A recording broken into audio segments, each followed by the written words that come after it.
အားလုံးမင်္ဂလာပါဗျာနေ့စဉ်သတင်းသုံးသက်ချက်တွေကြည့်နေရတာဖြစ်ပါတယ်ဒီနေ့10ရက်8လ2026ဒီနေ့မှာတော့ကျွန်တော်သတင်း9ပုဒ်လောက်သုံးသက်ဖို့ရွေးချယ်ထားတယ်ဗောနော်ဒါပေမဲ့အဲ့ထဲမှာသတင်းတစ်ပုဒ်ကတော့ဆက်သတင်းလေးဗောနော်အဲ့တော့4ပုဒ်လို့လည်းပြောလို့ရတာဆိုတော့ကျွန်တော်ရွေးချယ်ထားတာကဒီအာဆီယံကိုပြင်းပြင်းထန်ထန်ပြက်သားသားမြန်မာတုံ့ပြန်လိုက်တဲ့ဟာနဲ့ပတ်သက်ပြီးကျွန်တော်သုံးသက်မယ်နောက်တစ်ခုကဘာလဲဆိုတော့ EAO တွေဘောကိုတွတ်တော်ကသဘောထားတစ်ခု personally ပြောလိုက်တာရှိတယ်အဲ့ဒါနဲ့ပတ်သက်ပြီးကျွန်တော်သုံးသပ်မယ်နောက်တစ်ခုကျွန်တော်ခုနပြောခဲ့သလိုပဲဒီနိုင်ငံသမ္မတကြီးနဲ့ထိုင်းနိုင်ငံဝန်ကြီးချုပ်နဲ့တွေ့ပြီးနောက်ပိုင်းမှာဒီထိုင်းဝန်ကြီးချုပ်ကဘာအမိန့်ပေးလဲဆိုတော့မြန်မာနယ်စပ်ကလက်နက်မောင်ကိုလမ်းကြောင်းတွေကိုပိတ်ဖို့အမိန့်ပေးတယ်အဲ့လိုအမိန့်ပေးပြီးမကြခင်မှာပဲမဲဆောက်မြို့ကိုပို့မဲ့စစ်လက်နက်ပစ္စည်းတွေကိုထိုင်းအာဏာပိုင်တွေကဖမ်းလိုက်တယ်ဆိုတဲ့သတင်းကျွန်တော်တို့ဒီကနေ့တွေ့လိုက်တယ်ဆိုအဲ့သတင်းနှစ်ပုဒ်ကိုဆက်အနေနဲ့ကျွန်တော်သုံးသပ်မယ်နောက်တစ်ခုကတော့ကျွန်တော်တို့လက်ရှိအနေအထားမှာမြန်မာနိုင်ငံမှာမိုးများပြီးရေကြီးမှုတွေဖြစ်နေတယ်အဲ့လိုရေကြီးမှုတွေဖြစ်နေတဲ့အထဲမှာပဲစကိုင်းတိုင်းဘက်မှာရှိတဲ့ PDF အုပ်စုတွေတော်တော်များများတော့ရေမျောကုန်ကြပြီကျွန်တော်အဲ့ဒါကိုသုံးသပ်မယ်အဲ့တော့ဒီနေ့ကိုကျွန်တော်ဒီသတင်းလေးတွေသုံးသပ်ကြည့်နေတယ်ဗျာ KB နံပါတ်3996ခွန်342ခွန်358ကနေတဆင့်ကျွန်တော်တို့ကိုလှူဒန်းနေတဲ့သူတွေကူညီနေတဲ့လူတွေထောက်ပံ့နေတဲ့လူအားလုံးကျွန်တော်တို့ကျေးဇူးတင်ပါတယ်နောက်တစ်ခုကျွန်တော်တို့ကို Viber နံပါတ်396638ခွန်3ကနေတဆင့်သတင်းတွေပေးပို့လို့ရပါတယ်ကျွန်တော်တို့ကို Viber နံပါတ်396638ခွန်3ကနေတဆင့်သတင်းတွေပေးပို့နေတဲ့လူတွေအားလုံးလည်းကျွန်တော်တို့ကျေးဇူးတင်ပါတယ်လို့เนาะကျွန်တော်တို့ပြောချင်တယ်လို့ပြောချင်တယ်အဲ့တော့ကျွန်တော်ခုနပြောခဲ့တယ်လို့ပေါ့ဗျာသတင်းတွေလက်ရှိအနေထားမှာထိုင်းနဲ့မြန်မာနဲ့ကတကယ်ကိုအိမ်နီးနာချင်းကောင်းပီတာစွာပေါ့နော်အပြန်အလှန်ဆက်ဆံရေးအတော်ကောင်းမွန်လာတယ်လို့ကျွန်တော်ဒီလိုပြောရမယ်เนาะဒီလိုပြောရမယ်ဆိုပြီးခဲ့တဲ့ဘက်ကနိုင်ငံတော်သမ္မတကြီးဦးမင်းအောင်လှိုင်ထိုင်းနိုင်ငံကိုတရားဝင်ချစ်ကြည်ရေးအလယ်ဘက်ကြီးသွားတယ်ထိုင်းနိုင်ငံကကော်စောနီခင်းပြီးတော့တခန်းတနာကြိုဆိုခဲ့တယ်ထိုင်းနိုင်ငံမှာကျင်းပတဲ့ထိုင်းမြန်မာစီးပွားရေးဖိုရမ်မှာလည်းပြောင်စုမြန်မာနိုင်ငံတော်သမ္မတကြီးဦးမင်းအောင်လှိုင်ကိုကျွန်တော်တို့ဒီဟိုနေ့ပေါ့နော်ဂုံနူးဆောင်မိခိုးပေါ့နော်ပြောကြခွင့်ပေးခဲ့တယ်ပြုခဲ့တယ်ပေါ့နော်ဒီလိုမျိုးပြောကြပါဘူးနော်ဒီလိုမျိုးပြောကြပါဘူးဆိုတော့အဲ့တော့ထိုင်းနဲ့မြန်မာနဲ့အဓိကအဖြစ်ဒီဆက်ဆံရေးကောင်းလာတာကအဓိကအာဆီယံအသင်းကြီးအတွက်စိုးရိမ်စရာတွေဖြစ်လာနိုင်လားဆိုတဲ့မေးခွန်းတွေပေါ်လာတာပေါ့နော်ဆိုတော့ပြောရရင်တော့ဒီအာဆီယံအရှေ့တောင်အာရှနိုင်ငံများအသင်းပေါ့နော်ဒီအာဆီယံအသင်းကြီးကသူ့ရဲ့ charter တွေပေါ့သူ့ရဲ့ပဋိညာဉ်တွေကိုချိုးဖောက်ပြီးတော့မြန်မာနိုင်ငံနဲ့ပတ်သက်ပြီးတော့မြန်မာနိုင်ငံရေးမြန်မာပြည်တွင်းရေးနဲ့ပတ်သက်ပြီးတော့တစ်ဖက်သက်ဖိအားပေးတာတွေတစ်ဖက်သက်ဆုံးဖြတ်ချက်ချတာတွေတစ်ဖက်သက်ပိတ်ပင်တားမြစ်တာတွေအများကြီးလုပ်နေဒါတွေကကျွန်တော်တို့မြန်မာနိုင်ငံသားတော်တော်များများလည်းသိပြီးပါပြီကျွန်တော်တို့လည်းအချိန်ချင်းဘယ်လိုခေါ်မလဲသုံးသက်ပြခဲ့ပြီးပါပြီဆိုအဲ့လိုအာဆီယံအသင်းကြီးကမြန်မာနိုင်ငံပေါ်မှာမြန်မာနိုင်ငံနဲ့မြန်မာနိုင်ငံတော်အစိုးရပေါ်မှာပုံသဏ္ဍာန်အမျိုးမျိုးနဲ့ခွဲခြားဆက်ဆံတာတွေအာဆီယံပဋိညာဉ်ရှိပြီးသားပဋိညာဉ်ကြီးကိုဖောက်ဖျက်ပြီးတော့ရှိပြီးသားပဋိညာဉ်ပေါ့ဗျာပဋိညာဉ်ကြီးကိုဖောက်ဖျက်ပြီးတော့မြန်မာနိုင်ငံရေးကိုမြန်မာပြည်တွင်းရေးကိုဝင်ရောက်ဆွတ်ဖက်တာတွေရှိခဲ့တယ်2021ကနေပြီးတော့2025အထိပေါ့ဒါပေမဲ့အဲ့ဒီလိုအခြေအနေမျိုးမှာဟုတ်လားနိုင်ငံတော်အစိုးရအနေနဲ့နိုင်ငံတော်အစိုးရအနေနဲ့နိုင်ငံတော်တာဝန်ယူထားတဲ့သူတွေအနေနဲ့အာဆီယံကိုသဘောထားကြီးကြီးဆက်ဆံခဲ့တယ်အာဆီယံရဲ့မြန်မာနိုင်ငံပေါ်တစ်ဖက်သက်ဆက်ဆံမှုတွေကိုသိပြီးတော့ဘယ်လိုခေါ်မလဲပြင်းပြင်းထန်ထန်တုံ့ပြန်တာမတွေ့ရအောင်ဒါပေမဲ့2025နဲ့2026အစမှာမြန်မာနိုင်ငံကရွေးကောက်ပွဲကျင်းပခဲ့တယ်ဒီရွေးကောက်ပွဲမှာကျွန်တော်တို့ပြည်ထောင်စုကြံ့ခိုင်ရေးဖွံ့ဖြိုးရေးပါတီကမဲအပြတ်သက်နဲ့နိုင်ခဲ့တယ်ဒီမဲအပြတ်သက်နဲ့နိုင်ခဲ့တဲ့ပါတီကလက်ရှိဟလာအဲ့ဒီအချိန်ကကာကွယ်ဦးစီးချုပ်ပေါ့ဗျာတက်မကာကွယ်ဦးစီးချုပ်ဗိုလ်ချုပ်မှူးကြီးမင်းအောင်လှိုင်ပေါ့နော်ဗိုလ်ချုပ်မှူးကြီးမင်းအောင်လှိုင်ကို ဒီဟလာမဲပြတ်သက်နိုင်ခဲ့တဲ့ကြက်ခိုင်ဖွံ့ဖြိုးရေးပါတီကတမရအဖြစ်တင်သွင်းတယ်အဆိုတင်သွင်းတယ်တမရအဖြစ်အဆိုတင်သွင်းပြီးတော့ဒီအဆိုကိုထောက်ခံပြီးတော့ဗိုလ်ချုပ်ကြီးမင်းအောင်လှိုင်ဗိုလ်ချုပ်ကြီးမင်းအောင်လှိုင်ကိုပြောင်းသူမြန်မာနိုင်ငံတော်တမရအဖြစ်ရွေးကောက်ခံလွှတ်တော်ကနေပြီးတော့တင်မြှောက်ခဲ့တယ်ဆိုတော့ဒီအခင်းချင်းတွေပြီးတဲ့နောက်ပိုင်းမှာဟလာတမရကြီးကဆိုရဖွဲ့တယ်ဆိုရဖွဲ့ပြီးတော့သူ့ရဲ့နိုင်ငံရေးပေါ့နော်ဒီအယက်သားနိုင်ငံရေးပုံစံဟိုတော်တော်များများပြောင်းလဲပြီးတော့နိုင်ငံကိုဘယ်လိုလဲဥပဒေဘယ်လိုလဲ civil on ခေါ်မှာပေါ့နော် civil law ပေါ့အယက်သားဥပဒေတွေနဲ့ပြန်ပြီးတော့ဟလာဟိုစစ်မှတ်ဖြစ်ပွားတဲ့နေရာတွေကလွဲလို့ကျန်တဲ့နေရာဒေသတွေမှာကျွန်တော်တို့ဟလာတကယ်အယက်သားအုပ်ချုပ်ရေးပုံစံတွေပြောင်းလာခဲ့တယ်အဲ့လိုပဲတိုင်းပြည်မှာရှိနေတဲ့စစ်ပွဲတွေကိုလည်းကျွန်တော်တို့ဒီဟိုနေ့နဲ့တွေ့ဆုံဆွေးနွေးရေးနီလန်းနဲ့ဖြည့်ရှင်းမယ်နိုင်ငံတကာနဲ့လည်းဟုတ်လားမိမွန်းပြဆက်ဆံမယ်ဒါတွေကိုတမလာကြီးနေနဲ့သူ့ရဲ့ကျန်းစစ်စာကျေစုဝင်းမှာပြောခဲ့တယ်အဲ့ဒီတိုင်းပဲလက်ရှိအနေထားမှာဒီတိုင်းပဲဟိုလှုပ်ဆောင်ခဲ့တယ်ဗောနော်လှုပ်ဆောင်ခဲ့အဲ့တော့ဒါပေမဲ့အာဆီယံဘက်ကအာဆီယံအဖွဲ့ဘက်ကမြန်မာနိုင်ငံပေါ်မှာသဘောထားပြောင်းလဲသွားခြင်းမရှိဘူးအဓိကကတော့အာဆီယံဟာမြန်မာနိုင်ငံရဲ့ဖြစ်ပေါ်ပြောင်းလဲနေတဲ့နိုင်ငံရေးအရွေ့တွေဟလာဖြစ်ပေါ်ပြောင်းလဲနေတဲ့နိုင်ငံရေးအပြောင်းအလဲတွေကိုအာဆီယံကလစ်လူရှုတယ်လစ်လူရှုတာဒီလိုပြောလို့ရလစ်လူရှုတယ်ဆိုတော့မြန်မာနိုင်ငံဟာဒီမိုကရေစီစနစ်ပေါ်ကိုကျင့်သုံးမှုအချိန်ချင်းကြိုးစားခဲ့တယ်ဒီလိုကြိုးစားတိုင်းပဲဒီမိုကရေစီစနစ်ဆိုတဲ့ဒီစနစ်ကြီးကိုအခွင့်ကောင်းယူပြီးတော့ဟုတ်လားဒီလူအများရဲ့ထောက်ခံမှုတို့လူအများချစ်တယ်ဆိုတဲ့ပုံစံမျိုးနဲ့ကျွန်တော်တို့ဟလာဒီဘယ်လိုခေါ်မလဲအာဏာရယူပြီးတော့မြန်မာနိုင်ငံကို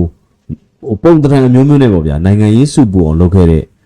အဖွဲ့တွေပါတီတွေရှိတယ်ဒါကမြန်မာနိုင်ငံသားတွေသိပြီးသားကျွန်တော်မရှင်းပြချင်တော့ဘူးเนาะဆိုတော့ဒီလိုမျိုးပေါ့ဗျာဒီလိုအခြေအနေမျိုးမှာမြန်မာနိုင်ငံရဲ့ဒီမိုကရေစီကမြင့်တုံနှိမ့်တုံနဲ့ခရီးဆက်လာတယ်လို့ကျွန်တော်ပြောချင်တယ်လက်ရှိဟုတ်လားနိုင်ငံတော်သမ္မတကြီးဦးမင်းအောင်လှိုင်ဦးဆောင်တဲ့အစိုးရအဖွဲ့ကလည်းနိုင်ငံတော်ကိုဒီမိုကရေစီလမ်းကြောင်းပေါ်ပြန်ရောက်ဖို့ဟုတ်လားသူ့အနေနဲ့နိုင်ငံတကာနဲ့ရောအိန္ဒိယနိုင်ငံတွေနဲ့ရောပြည်တွင်းမှာရှိတဲ့ပါတီတွေနိုင်ငံရေးအဖွဲ့အစည်းတွေ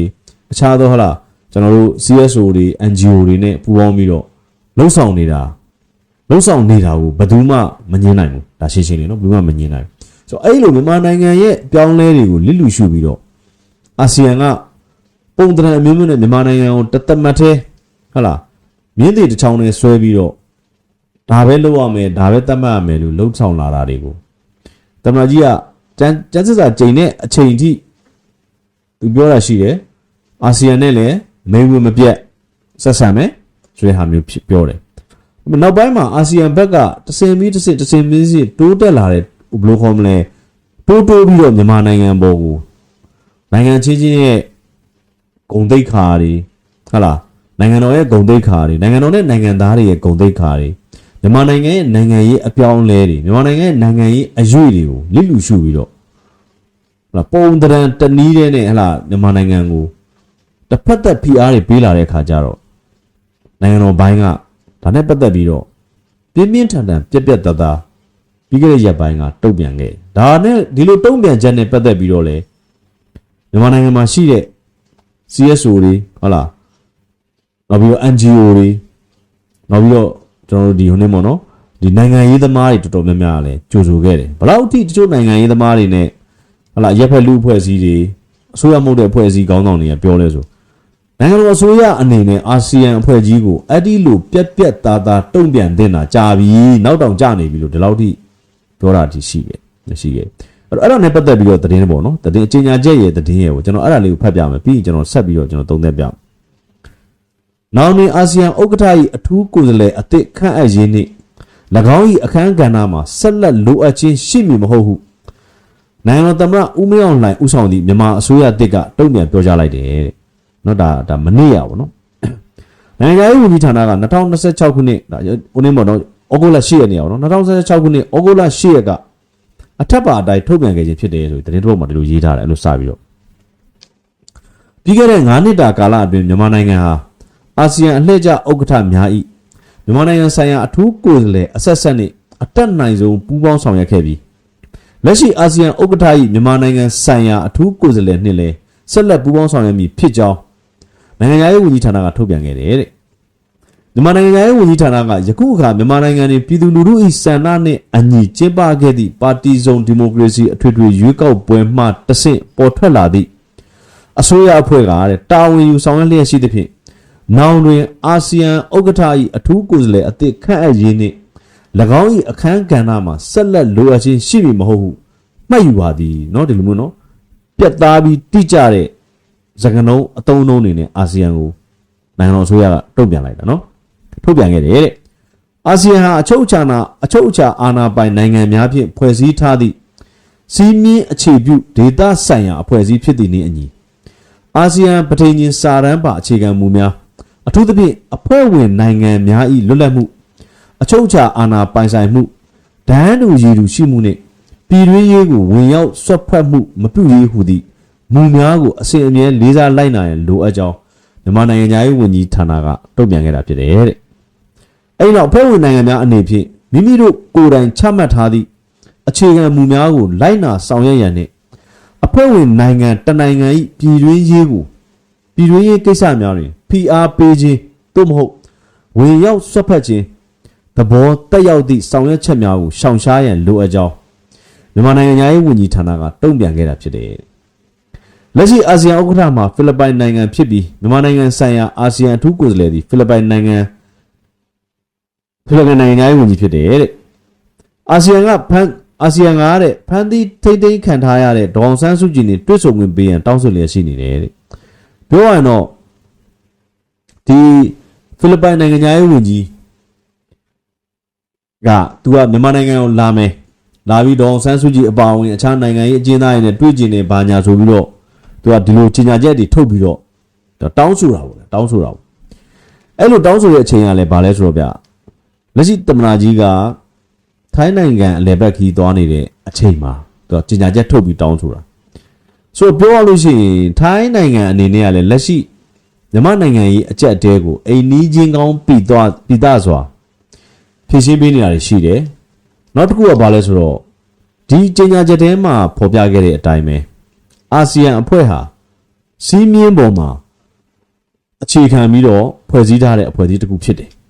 နော်တနိုင်ငံနဲ့တိုင်ငံအားလုံးဟုတ်လားချားပါတော့ဗျာနိုင်ငံတစ်ခုကနေပြီးတော့ဝိုင်းသိမ့်ပိုက်လိုက်တယ်သိမ့်ပိုက်ပြီးတော့ဒီနိုင်ငံတွေအကုန်လုံးစုဖွဲ့ပြီးတော့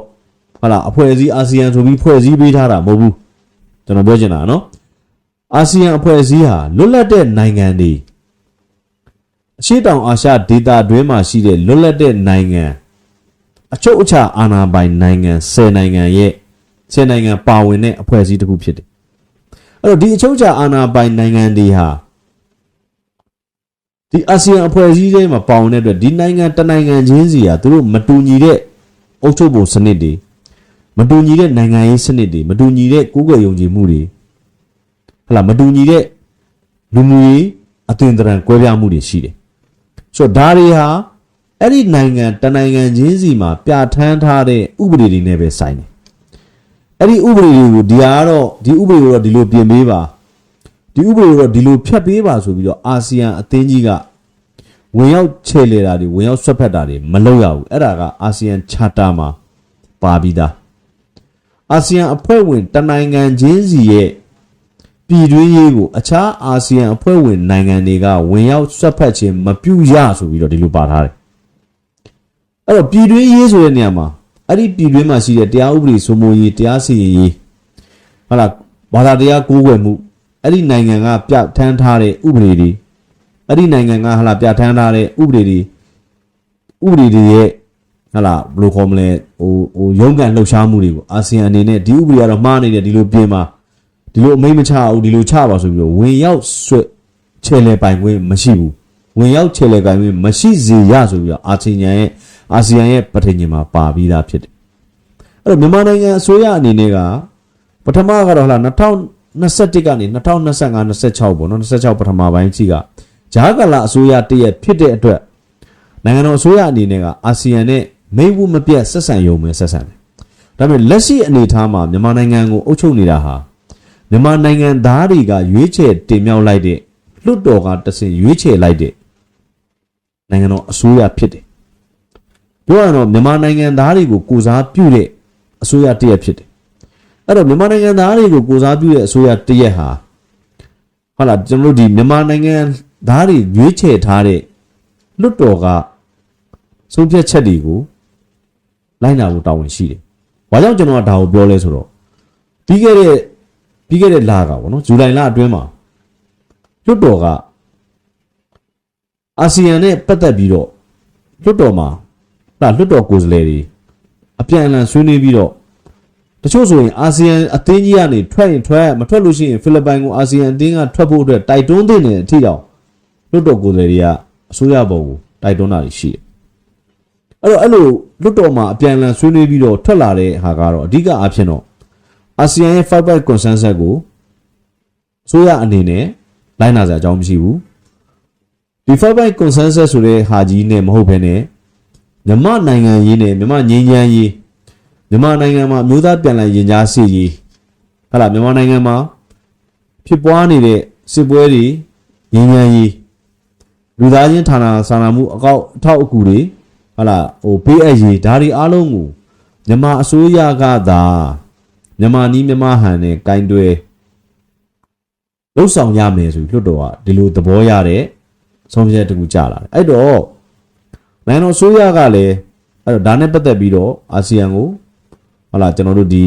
ပြီးခဲ့တဲ့လထဲမှာပေါ့နော်အာဆီယံမှာရှိတဲ့နိုင်ငံရေးဝန်ကြီးတွေနဲ့မြန်မာနိုင်ငံရေးဝန်ကြီးနဲ့ထိုင်းနိုင်ငံမှာတွေ့တဲ့အချိန်မှာလည်းဒါကိုပြောခဲ့တယ်ဒါပေမဲ့အဲ့ဒီတွေ့တဲ့အချိန်မှာပြောတဲ့အချိန်မှာအဲ့ဒီလောက်ပြင်းပြင်းထန်ထန်မပြောသေးဘူးဒါပေမဲ့ဒီကြေညာချက်ပေါ့နော်ဒီနိုင်ငံရေးဝန်ကြီးဌာနရဲ့ဩဂုတ်လ10ရက်နေ့ကြေညာချက်ကတော့အာဆီယံကိုပြက်သားသားတုံ့ပြန်လိုက်တာဖြစ်တယ်ဘယ်လောက်ထိပြက်သားသားတုံ့ပြန်လဲဆိုအာဆီယံကအခုခန့်ဖို့အတွက်လုပ်နေတဲ့မြန်မာနိုင်ငံဆိုင်ရာအာဆီယံအထူးကိုယ်စားလှယ်ဆိုတာကိုလွတ်လာစရာမလိုတော့ဘူးတဲ့ငါတို့တိုင်းပြည်ဟာငါတို့မြန်မာအုံးမြန်မာလက်မြန်မာအရေးကိုမြန်မာဥဆောင်ပြီးတော့ရှေ့ဆက်သွားနေတယ်နောက်တစ်ခုကအာဆီယံနိုင်ငံတွေအားလုံးဟာအာဆီယံ charter လက်မှတ်ထိုးထားတဲ့အတွက်အဲ့ဒီ charter တွေကိုလေးစားလိုက်နာဖို့လိုအပ်တယ်လို့ပြက်သားသားတုံ့ပြန်လိုက်တာဟုတ်ပြီကျွန်တော်သတင်းသမားတယောက်အနေနဲ့ comment ခင်ဗျာ yes or no ကြိုက်လားမကြိုက်လားမေးပြောပါဆိုရင်ကျွန်တော်တို့ကကြိုက်တယ်ဆိုတာဘာလဲဆိုတော့နိုင်ငံတော်အစိုးရအနေနဲ့ဒီလိုကြလားကျွန်တော်နိုင်ငံရေးသမားတွေပြောခဲ့သလို CSO ခေါင်းဆောင်တွေ NGO ခေါင်းဆောင်တွေပြောသလိုပဲနိုင်ငံတော်အစိုးရအနေနဲ့ဒီလိုတုံ့ပြန်တာနောက်တောင်ကြနေသေးတယ်လို့ကျွန်တော်တို့ပြောချင်တယ်ဘာလို့အာဆီယံကတဖြည်းဖြည်းနဲ့မသိလို့ရှိရင်မြန်မာနိုင်ငံကအာဆီယံကျန်တဲ့9နိုင်ငံရဲ့လက်အောက်ခံနိုင်ငံပုံစံမျိုးဟုတ်လားလက်ရှိအစိုးရကိုဟိုကမလုပ်ပါနဲ့ဒီဟာမလုပ်ပါနဲ့ဟိုကလုပ်ပါဒီဟာလုပ်ပါဆိုပြီးတော့ခိုင်းနေတာဟာမြန်မာနိုင်ငံရဲ့အချုပ်အခြာအာဏာကိုပြောင်းစော်ကားလွန်းတယ်အဲ့တော့နိုင်ငံတော်အစိုးရအနေနဲ့ဒီလိုတုံ့ပြန်တာဟာလုပ်ကိုလှုပ်ဆောင်ရမယ့်ဟာဖြစ်တယ်လို့ကျွန်တော်ဒီလိုသုံးသပ်ချင်တယ်ဒါကြောင့်မလို့အာဆီယံကဒီကြေညာချက်ပေါ်မှာဘယ်လိုတုံ့ပြန်မလဲဆိုတော့ကျွန်တော်တို့ကစောင့်ကြည့်ရမှာဖြစ်တယ်เนาะကျွန်တော်တို့သိသလောက်တော့ဒီချိန်ထိတော့အာဆီယံဘက်ကဒီကြေညာချက်နဲ့ပတ်သက်ပြီးတော့တုံ့ပြန်တာတစုံတရာမရှိသေးဘူးလို့ကျွန်တော်ဒီလိုသုံးသပ်တာเนาะဒီလိုသုံးသပ်တယ်ဆိုတော့ဒါဒီသတင်းတစ်ပုဒ်ပေါ့နောက်သတင်းတစ်ပုဒ်ကကြတော့ဗာလဲဆိုတော့ဗျာ EAO များဘုံသဘောတူညီလျင်လွတ်တော်၌အလျှော့ပေးပြင်သွားမည်ဆိုပြီးတော့သတင်းလေးကလူရေးထားတယ်သတင်းကိုဖတ်မယ်ပြီးရင်ကျွန်တော်နည်းနည်းသုံးသပ်မယ်တိုင်းရင်းသားလက်နက်ကိုင်အဖွဲ့အစည်းများမှပြည်စင်ရန်ဘုံသဘောတူညီထားသည့်အချက်များဖြစ်ပါကလွတ်တော်အမတ်အများစုသည်ဖွဲ့စည်းပုံအခြေခံဥပဒေဘက်မှအလျှော့ပေး၍ပြင်သွားမည်ဖြစ်ကြောင်းတိုင်းရင်းသားစည်းလုံးညီညွတ်ရေးပါတီတာဆာညာမှပြည်သူ့လွတ်တော်ကိုယ်စားလှယ်ဒေါက်တာကျော်ဆွေကသတင်းဌာနတစ်ခုကိုပြောတယ်တဲ့သူပြောတာကတော့အခြေခံဥပဒေဆိုင်ရာအာမခံချက်ပေးရမှာဖြစ်တဲ့အတွက်ကြောင့်ပြင်ဆင်တာအကုန်လုံးကတော့အခြေခံဥပဒေထဲကဖျက်သွားရမှာပဲတဲ့အခြေခံဥပဒေထဲမှာ writing ဂရီးပြုချက်ဂရီးကဝတ်လိုချင်တာဖြစ်တယ်တဲ့အဲ့ဒီတော့အခြေခံဥပဒေပြင်ဆင်ဖို့ကလွှတ်တော်ကတာဝန်ဖြစ်တဲ့အတွက်ကြောင့်လွှတ်တော်ကအဓိကတာဝန်ကြီးပါတယ်တဲ့တိုးတော့ကျွန်တော်တို့လွှတ်တော်ကိုယ်စားလှယ်အများစုကလည်းတိုင်းရင်းသားလက်နက်ကိုင်အဖွဲ့အစည်းတွေဘုံသဘောတူညီထားတာဆိုရင် ဖွဲ့စည်းပုံအခြေခံဥပဒေဘက်ကပဲအလျှော့ပေးပြီးပြင်သွားမှာဖြစ်တယ်တဲ့ဖွဲ့စည်းပုံအခြေခံဥပဒေကနေအသေးအလဲရက်တည်ပြီးတော့ဆွေးနွေးနေကြမှာမဟုတ်ပါဘူးတဲ့အများစုကဆိုပြီးတော့ဒီလိုပြောတယ်ပြီးခဲ့တဲ့ရက်တရာစီမံကိန်းအတွင်း NSPNC နဲ့တိုင်းရင်းသားလက်နက်ကိုင်အဖွဲ့အချို့တွဲဆုံဆွေးနွေးကြရမှာအလို့သဘောဆွေးနွေးမှုများရှိခဲ့တယ်အဲ့လိုတိုင်းရင်းသားလက်နက်ကိုင်အဖွဲ့အသီးသီးတင်ပြတောင်းဆိုချက်များကိုနိုင်ငံတော်အစိုးရဘက်မှအခြားသူများနဲ့တိုင်ပင်သင့်ကြောင်းလဲစီရေးနဲ့နိုင်ငံရေးအကဲခတ်တွေကထောက်ပြကြတယ်တဲ့ NSPNC စ조사မှုများအပေါ်အစိုးရနဲ့လွှတ်တော်အနေဖြင့်သုံးသပ်ပြီးပံ့ပိုးကူညီမည်ဆိုပါကငြိမ်းချမ်းရေးအလံမဝေးတော့ကြောင်းတိုင်းလိုက်ရှမ်းနီပေါ့နော်တိုင်းလိုက်ရှမ်းနီအမျိုးသားများဖွံ့ဖြိုးတိုးတက်ရေးပါတီ TNDP ကဥက္ကဋ္ဌစိုင်းထေးအောင်ကသတင်းဌာနတစ်ခုပြောကြားခဲ့တာဖြစ်တယ်သူပြောတဲ့ပုံစံကတော့ NSPNC ကသဘောတူညီထားချက်တွေကိုလုံထုံးလုံနည်းအတိုင်းဆောင်ရွက်သွားကြမှာဖြစ်တယ်လက်တွေ့အကောင့်တွေပေါ်တဲ့အခါကျတော့ဒေသဖွံ့ဖြိုးရေးကိစ္စလိုမျိုးကြတော့လွတ်တော်ကသဘောမတူစရာအကြောင်းမရှိဘူးလို့ကျွန်တော်အနေနဲ့မြင်တာပေါ့နော်တဲ့ဒါကြောင့်မလို့အခု NSPNC ကနေပြီးငြိမ်းချမ်းရေးကဏ္ဍကိုအစွမ်းကုန်စူးစမ်းနေတယ်အစွမ်းကုန်စူးစမ်းနေတဲ့အခါမှာလွတ်တော်နဲ့အစိုးရအနေနဲ့ကလည်း NSPNC ရဲ့စူးစမ်းမှုရလက်အပေါ်မှာသုံးသက်ပြီးမှနောက်ကနေပံ့ပိုးကူညီသွားမယ်ဆိုရင်တော့ငြိမ်းချမ်းရေးကမွေးတော့ဘူးလို့ကျွန်တော်အနေနဲ့မြင်နေဆိုပြီးသူကပြောတယ်တဲ့လက်ရှိမှာငြိမ်းချမ်းရေးအတွက်2026ခုနှစ်ဧပြီလ20ရက်ကနေဇူလိုင်31ရက်အထိရက်တရာအတွင်းတွဲဆုံဆွေးနွေးကြရမှာတိုင်းရင်းသားလက်နက်ကိုင်73ဘွဲ့နဲ့ဆွေးနွေးနိုင်ခဲ့ကြောင်းနိုင်ငံတော်သမ္မတကြီးပြောကြားချက်အရသိရတယ်တဲ့အဲ့လိုဆွေးနွေးကြရမှာအင်အားကြီးဝါပီသွေးစည်းညွညွရေးတက်မတော် UWSA အနေဖြင့်လဲပြည်နယ်တတ်မှတ်ပေးရန်တောင်းဆိုခဲ့ပြီးပလောင်ရှမ်းနီလာဟုအခါစတဲ့တိုင်းရင်းသားလူမျိုးများကကိုယ်ပိုင်အုပ်ချုပ်ခွင့်ရဒေသသို့မဟုတ်ပြည်နယ်တတ်မှတ်ပေးရန်တွဲဆုံဆွေးနွေးမှုများကနေတဆင့်တောင်းဆိုလျက်ရှိနေတယ်ကိုယ်ပိုင်အုပ်ချုပ်ခွင့်နဲ့ပြည်နယ်တစ်ပေါ်ထွန်းရေးတောင်းဆိုတဲ့ကိစ္စများဟာအာဏာခွဲဝေရေးမြည်မြလုံနိုင်မလုံနိုင်ဆိုသည့်အပေါ်မှာမူတည်ကြောင်းနာဂအမျိုးသားပါတီ NNP ဥက္ကဋ္ဌဦးရှုမောင်ကသတင်းဌာနတစ်ခုပြောတယ်တဲ့သူပြောတာ2008ခုကိုပြန်ပြောရင်ဇယား1 2 3ပေါ့တဲ့ဘဟိုရဲ့အာဏာကိုဇယား1မှာပဲအားလုံးစုပြုံထားတာမလားတဲ့ဒါမှမဟုတ်ဇယား2ကိုဇယား2ဆိုတာတိုင်းနဲ့ပြည်နယ်တွေကိုဖြန့်ခွဲပေးမလားဇယား3ဆိုတာကိုပိုင်အုပ်ချုပ်ခွင့်ရဒေသတွေကိုအာဏာခွဲဝေရေး power balance ကိစ္စ power sharing ပေါ့တဲ့ဘယ်မှာထားမလဲဘယ်လိုလုပ်မလဲဆိုတာလက်ရှိအစိုးရအပေါ်မှာပဲမူတည်တယ်တဲ့ငြိမ်းချမ်းရေးဖော်ဆောင်မှုမှာသက်ဆိုင်ရာတိုင်းရင်းသားလူမျိုးစုလက်နက်ကိုင်အဖွဲ့အစည်းတွေသူတို့တောင်းဆိုတာတွေအပေါ်မှာအခြေခံပြီးတော့ဇယား1 2 3ကိုကျွန်တော်တို့ကအဓိက power sharing ကိစ္စတွေပေါ့တဲ့ resource sharing တွေလည်းအကုန်ပါမှာပေါ့တဲ့ power sharing ကိစ္စကိုဘယ်လိုလုပ်မလဲမလုပ်ဘူးဆိုတဲ့ကိစ္စအပေါ်မှာနံပါတ်1အချက်မူတည်တာဖြစ်တယ်လို့တခြားတစ်ဖက်မှာလည်းနယ်မြေကိစ္စတွေပြောတဲ့အခါမှာကိုယ်ပိုင်အုပ်ချုပ်ခွင့်တောင်းတဲ့ကိစ္စတွေပြည်နယ်တစ်ပေါ်ထွန်းရေးပြောတဲ့ကိစ္စတွေကတော့ power sharing ကိုဘယ်လောက်လုပ်နိုင်တယ်မလုပ်နိုင်ဘူးဆိုတဲ့အပေါ်မှာမူတည်တယ်ဆိုပြီးတော့သူကပြောတယ်တဲ့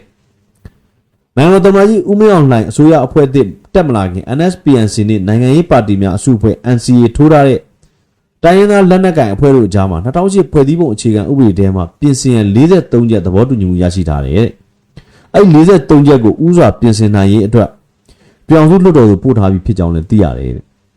အဲ့တော့ဒီလက်ရှိအနေအထားမှာကငြိမ်းချမ်းရေးဆွေးနွေးပွဲပေါ့နော် NSPNC ကဥဆောင်ကျင်းပနေတဲ့ငြိမ်းချမ်းရေးဆွေးနွေးပွဲရဲ့လားရာတွေကကျွန်တော်တို့မြင်နေရတာကငြိမ်းချမ်းရေးဆိုတာကတော့ကျွန်တော်တို့လက်ရှိအနေအထားမှာဟုတ်လားဒီတိုင်းရင်းသားလက်နက်ကင်မှာဆိုတဲ့အဖွဲ့တွေအနေနဲ့လက်နက်ကိုဘယ်လိုစွန့်မလဲသူတို့လိုချင်တာကိုဘာလဲဆိုတဲ့အချက်တွေပေါ်မှာမူတည်ပြီးတော့ဆွေးနွေးနေတဲ့သဘောရှိတယ်အဲ့တော့တက်မတော်နဲ့နိုင်ငံတော်ဘက်ကဆွေးနွေးနေတဲ့သဘောကတော့ကျွန်တော်တို့မြင်တာကိုပြောပြမယ်နော်ကျွန်တော်တို့သုံးသက်ချက်အရာတစ်ခုသေးတော့တက်မတော်နော်တစ်ခုသေးတော့တက်မတော်ဖြစ်ရမယ်ဒီပုံမှာသွားတယ်အဲ့တော့ကြံတဲ့လက်နက်ကင်အဖွဲ့တွေအနေနဲ့ကနှစ်လမ်းပေါ့ဗျာနှစ်လမ်းစဉ်းစားတာရှိတာတလမ်းကဒေသဆိုင်ရာလုံခြုံရေးအဖွဲ့ပုံစံမျိုးအသွင်ပြောင်းမလား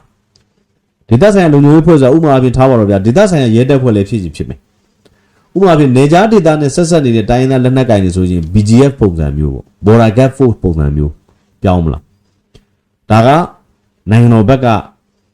တိုင်းရင်းသားလက်နက်ကိုင်တွေပုံကိုဘယ်လိုခေါ်မလဲ ဖြစ်စေခြင်းနဲ့ဆန်နာလို့ကျွန်တော်တို့သုံးသပ်တယ်။တိုင်းသားလက်နက်ကင်တွေဘက်ကကြတော့သူတို့ကဘယ်လိုလဲဆိုတော့ဟုတ်ပြီဘော်ဒါဂတ်ဖို့ပဲဖြစ်ဖြစ်ဟာလားဒေတာဆိုင်ရာရဲတပ်ဖွဲ့ပဲဖြစ်ဖြစ်သူတို့အနေနဲ့ဒါကိုပြောင်းမယ်မပြောင်းဘူးဆိုရတာကဘယ်ပုံမှာသူတို့ကစဉ်းစားနေလဲဆိုတော့ power sharing resource sharing power sharing ဆိုတဲ့ဟာကဘာလဲဆိုတော့သူတို့လက်ရှိထိန်းချုပ်ထားတဲ့နေရာတွေကိုပထမအဆင့်ကတော့ကိုယ်ပိုင်အုပ်ချုပ်ခွင့်ရဒေတာပေးနိုင်မလားနောက်တစ်ဆင့်ကတော့ပြည်နယ်ပေးမလားဆိုတဲ့အပေါ်ပြည်နယ်ပေးလာလို့ရှိရင်လေကိုယ်ပိုင်အုပ်ချုပ်ခွင့်ရသို့မဟုတ်ပြည်နယ်ပေးလာရင်လေဒီဒေတာမှာရှိတဲ့တယံဇာတတွေကိုဘိုးဆိုးရနဲ့သူတို့ဘယ်လိုခွဲဝေမလဲဒါတိုင်းရင်းသားလက်နက်ကင်တွေဘက်ကတောင်းဆိုနေတဲ့အချက်လို့ကျွန်တော်ဒီလိုသုံးသပ်တယ်အဲ့တော့ဒါတွေနဲ့ပတ်သက်ပြီးတော့နိုင်ငံတော်အစိုးရဘက်ကပြောတာကတော့အရာအလုံးဟာဥပဒေနဲ့သွားမှာဖြစ်တယ်ဖွဲ့စည်းပုံအခြေခံဥပဒေမှာပြဋ္ဌာန်းထားတဲ့အချက်တွေအရနိုင်ငံတော်အစိုးရအနေနဲ့ကဒါတွေကိုပေးဖို့ဆိုတာလက်ရှိအနေအထားထိအခက်အခဲတွေရှိနေတယ်သူတို့ဒါနိုင်ငံတော်အစိုးရဘက်ကတုံ့ပြန်နေတာပေါ့နော်ကျွန်တော်တို့သိထားသလောက်ပါနိုင်ငံတော်သမ္မတကြီးဆိုလို့ရှိရင်ကျွန်တော်တို့သတင်းတောက်တွေကိုဖြေကြားတဲ့အခါတိုင်းမှာတိုင်းရင်းသားလက်နက်ကိုင်တွေအနေနဲ့ငြိမ်းချမ်းရေးကိုအမှန်တကယ်လိုချင်တဲ့ဆန္ဒရှိရင်တောင်းဆိုတဲ့အခါမှာဖြစ်နိုင်တာတွေကိုတောင်းဆိုကြပါဟုတ်လားချက်ချင်းဟိုဟာလုပ်ပေးရမယ်ဒီဟာလုပ်ပေးရမယ်ဆိုပြီးတော့မဖြစ်နိုင်တာတွေကိုမတောင်းဆိုကြပါနဲ့ဆိုပြီးနိုင်ငံတော်သမ္မတကြီးကဒီလိုမျိုးအမြဲပြောတာရှိတယ်အဲ့တော့ဒါတွေကတော့ပြောရရင်တော့တစ်ဖက်ကတော့တောင်းဆိုမယ်တစ်ဖက်ကတော့လိုက်လောမဲ့လူကလည်းလိုက်လောမဲ့ဘက်ကလည်းဥပဒေနဲ့ညီရင်လိုက်လောမယ်ဆိုတဲ့ဟာမျိုးဖြစ်ထားတဲ့အတွက်ဥပဒေနဲ့ညီရင်ဆိုတဲ့နေရာမှာတပိုင်းပေါ်လာတာကဘာလဲဆိုတော့ဥပဒေနဲ့ညီအောင်လွတ်တော်နဲ့ညှိနှိုင်းပေါင်းဆက်ပြီးတော့သွားမလားတော်ရီမို့အစိုးရအဖွဲ့မှာတာဝန်ရှိနေတဲ့လူတွေကလည်းဘာလဲဆိုတော့ပြောရရင်အစိုးရအဖွဲ့ဆိုတာကျွန်တော်အမြဲပြောတဲ့အတိုင်းပဲဟုတ်လားအချိန်ကာလအကန့်အသတ်တစ်ခုတည်းမှာသွားရတာအဲ့တော့အချိန်ကာလအကန့်အသတ်တစ်ခုတည်းမှာသွားတဲ့လုပ်ရက်တစ်ခုဟာတိုင်းပြည်ကိုပုံစံတနည်းနဲ့နစ်နာသွားတာအနာဂတ်မျိုးဆက်တွေအတွက်ပုံစံတနည်းနဲ့နစ်နာသွားရင်ဒီဟာကိုလှုပ်ဆောင်လိုက်တဲ့ဟုတ်လားပုဂ္ဂိုလ်အဖွဲ့အစည်းတွေအနေနဲ့ကသူတို့ရဲ့မျိုးဆက်တွေအနေနဲ့လည်းဘယ်လိုခေါ်မလဲနောက်မှာနန္ဒကောင်းရမှာမဟုတ်အဲ့ဒါကြောင့်မို့အစိုးရအဖွဲ့အကြီးအကဲတွေရဲ့ဟိုပြန်လဲတုံ့ပြန်ချက်ကတော့ဥပဒေအရသွားမယ်ဟုတ်ပြီဖွဲ့စည်းပုံအခြေခံဥပဒေမှာဘယ်လိုဘာတွေပြင်ဆင်ရမလဲအဲ့ပြင်ဆင်ရမယ့်ဟာတွေကိုဘယ်လိုပြင်ဆင်မလဲဆိုတဲ့ပုံပေါ်မှာသွားနေတဲ့သဘောရှိတယ်လက်ရှိအနေထားမှာတော့ဒီ NCA ထိုးထားတဲ့တိုင်းဒေသလက်နက်ကိုင်အဖွဲ့တွေက2008ဖွဲ့စည်းပုံအခြေခံဥပဒေထဲကနေပြီးတော့အချက်43ချက်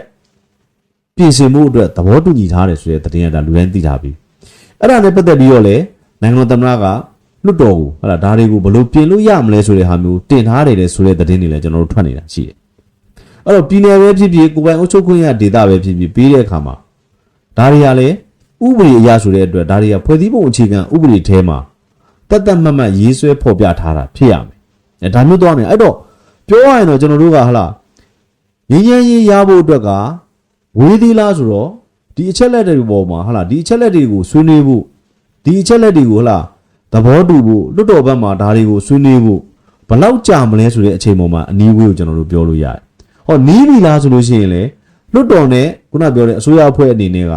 ဒီတိုင်းဒေသလက်နက်ကင်တွေရဲ့တောင်းဆိုချက်တွေကိုဟာလားဒီဘက်မှာလွတ်တော်ဘက်ကတကယ်ပြင်ဆင်နိုင်တယ်ဆိုလို့ရှိရင်တို့ဒီမို့လက်ရှိနိုင်ငံတော်အစိုးရကတောင်းဆိုနေတဲ့တိုင်းဒေသလက်နက်ကင်တွေဟုတ်ပြီဘယ်လိုလက်နက်ဖြုတ်သိမ်းတဲ့အဆင့်ကိုဘယ်လိုသွားမလဲဆိုတဲ့ plan ကိုတိုင်းဒေသလက်နက်ကင်တွေဘက်ကတိတိကျကျချပြနိုင်ရင်လေဒါဟာနီးပြီလို့ပြောလို့ရတာအဲ့တော့ဒါတွေကဆွေးနွေးရမယ့်အဆင့်တွေဖြစ်နေဟာလားတိုင်းဒေသလက်နက်ကင်တွေဘက်ကသူတို့ကဒီအစိုးရဘက်ကလိုချင်တာကတော့လက်ရှိအနေထားမှာဟုတ်လားတိုင်းဒေသလက်နက်ကင်တွေအနေနဲ့ဒီလက်နက်ကိုဘယ်လိုဖြုတ်သိမ်းမလဲဒါအဓိကကြနေတယ်လို့ကျွန်တော်တို့ဒီလိုသုံးသပ်တယ်ဒီလိုသုံးသပ်တယ်တိုင်းဒေသလက်နက်ကင်တွေဘက်ကကြတော့လေသူတို့ဒေတာတွေနဲ့သူတို့ဒေတာကိုခုနကျွန်တော်ပြောလို့ပြည်နယ်သို့မဟုတ်ကိုယ်ပိုင်အုပ်ချုပ်ခွင့်ရပြဋ္ဌာန်းပေးဖို့အတွက်ကိုအစိုးရအနေနဲ့ဘယ်လိုအာမခံမလဲလွတ်တော်အနေနဲ့ဘယ်လိုအာမခံမလဲဒီလိုပုံမှာသွားနေတယ်အဲ့တော့ကျွန်တော်တို့ကဒါကိုသုံးသပ်ရရင်မြန်မာငြိမ်းချမ်းရေးကိုသုံးသပ်ရရင်ဖွဲ့စည်းပုံအခြေခံဥပဒေကတကယ့်ကိုအလဲဘဟုမှာရှိနေတယ်လို့ကျွန်တော်တို့ဒီလိုသုံးသပ်တယ်ဟုတ်ပြီအဲ့တော့ဖွဲ့စည်းပုံအခြေခံဥပဒေတွေကတချို့အချက်တွေကိုပြင်ဆင်မယ်ဆိုရင်ပြည်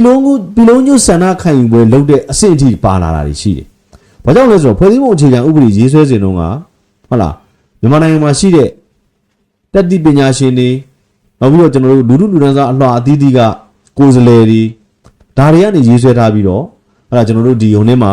ဖွဲ့စည်းပုံအခြေခံဥပဒေကိုကျွန်တော်တို့ referendum လုပ်ထားတာဟုတ်လားဖွဲ့စည်းပုံနောက်ချင်းဖွဲ့စည်းပုံအခြေခံဥပဒေကိုပြည်လူထုဆန္ဒခံယူပွဲနဲ့ကျွန်တော်တို့ကဘယ်လိုခေါ်မလဲအတည်ပြုထားတာဖြစ်တယ်အဲ့တော့ဒီထဲမှာပါတဲ့အချို့အချက်တွေကိုပြင်ဆင်တာပဲဖြစ်ဖြစ်ဖြည့်ဆွတ်တာပဲဖြစ်ဖြစ်လုပ်မယ်ဆိုရင်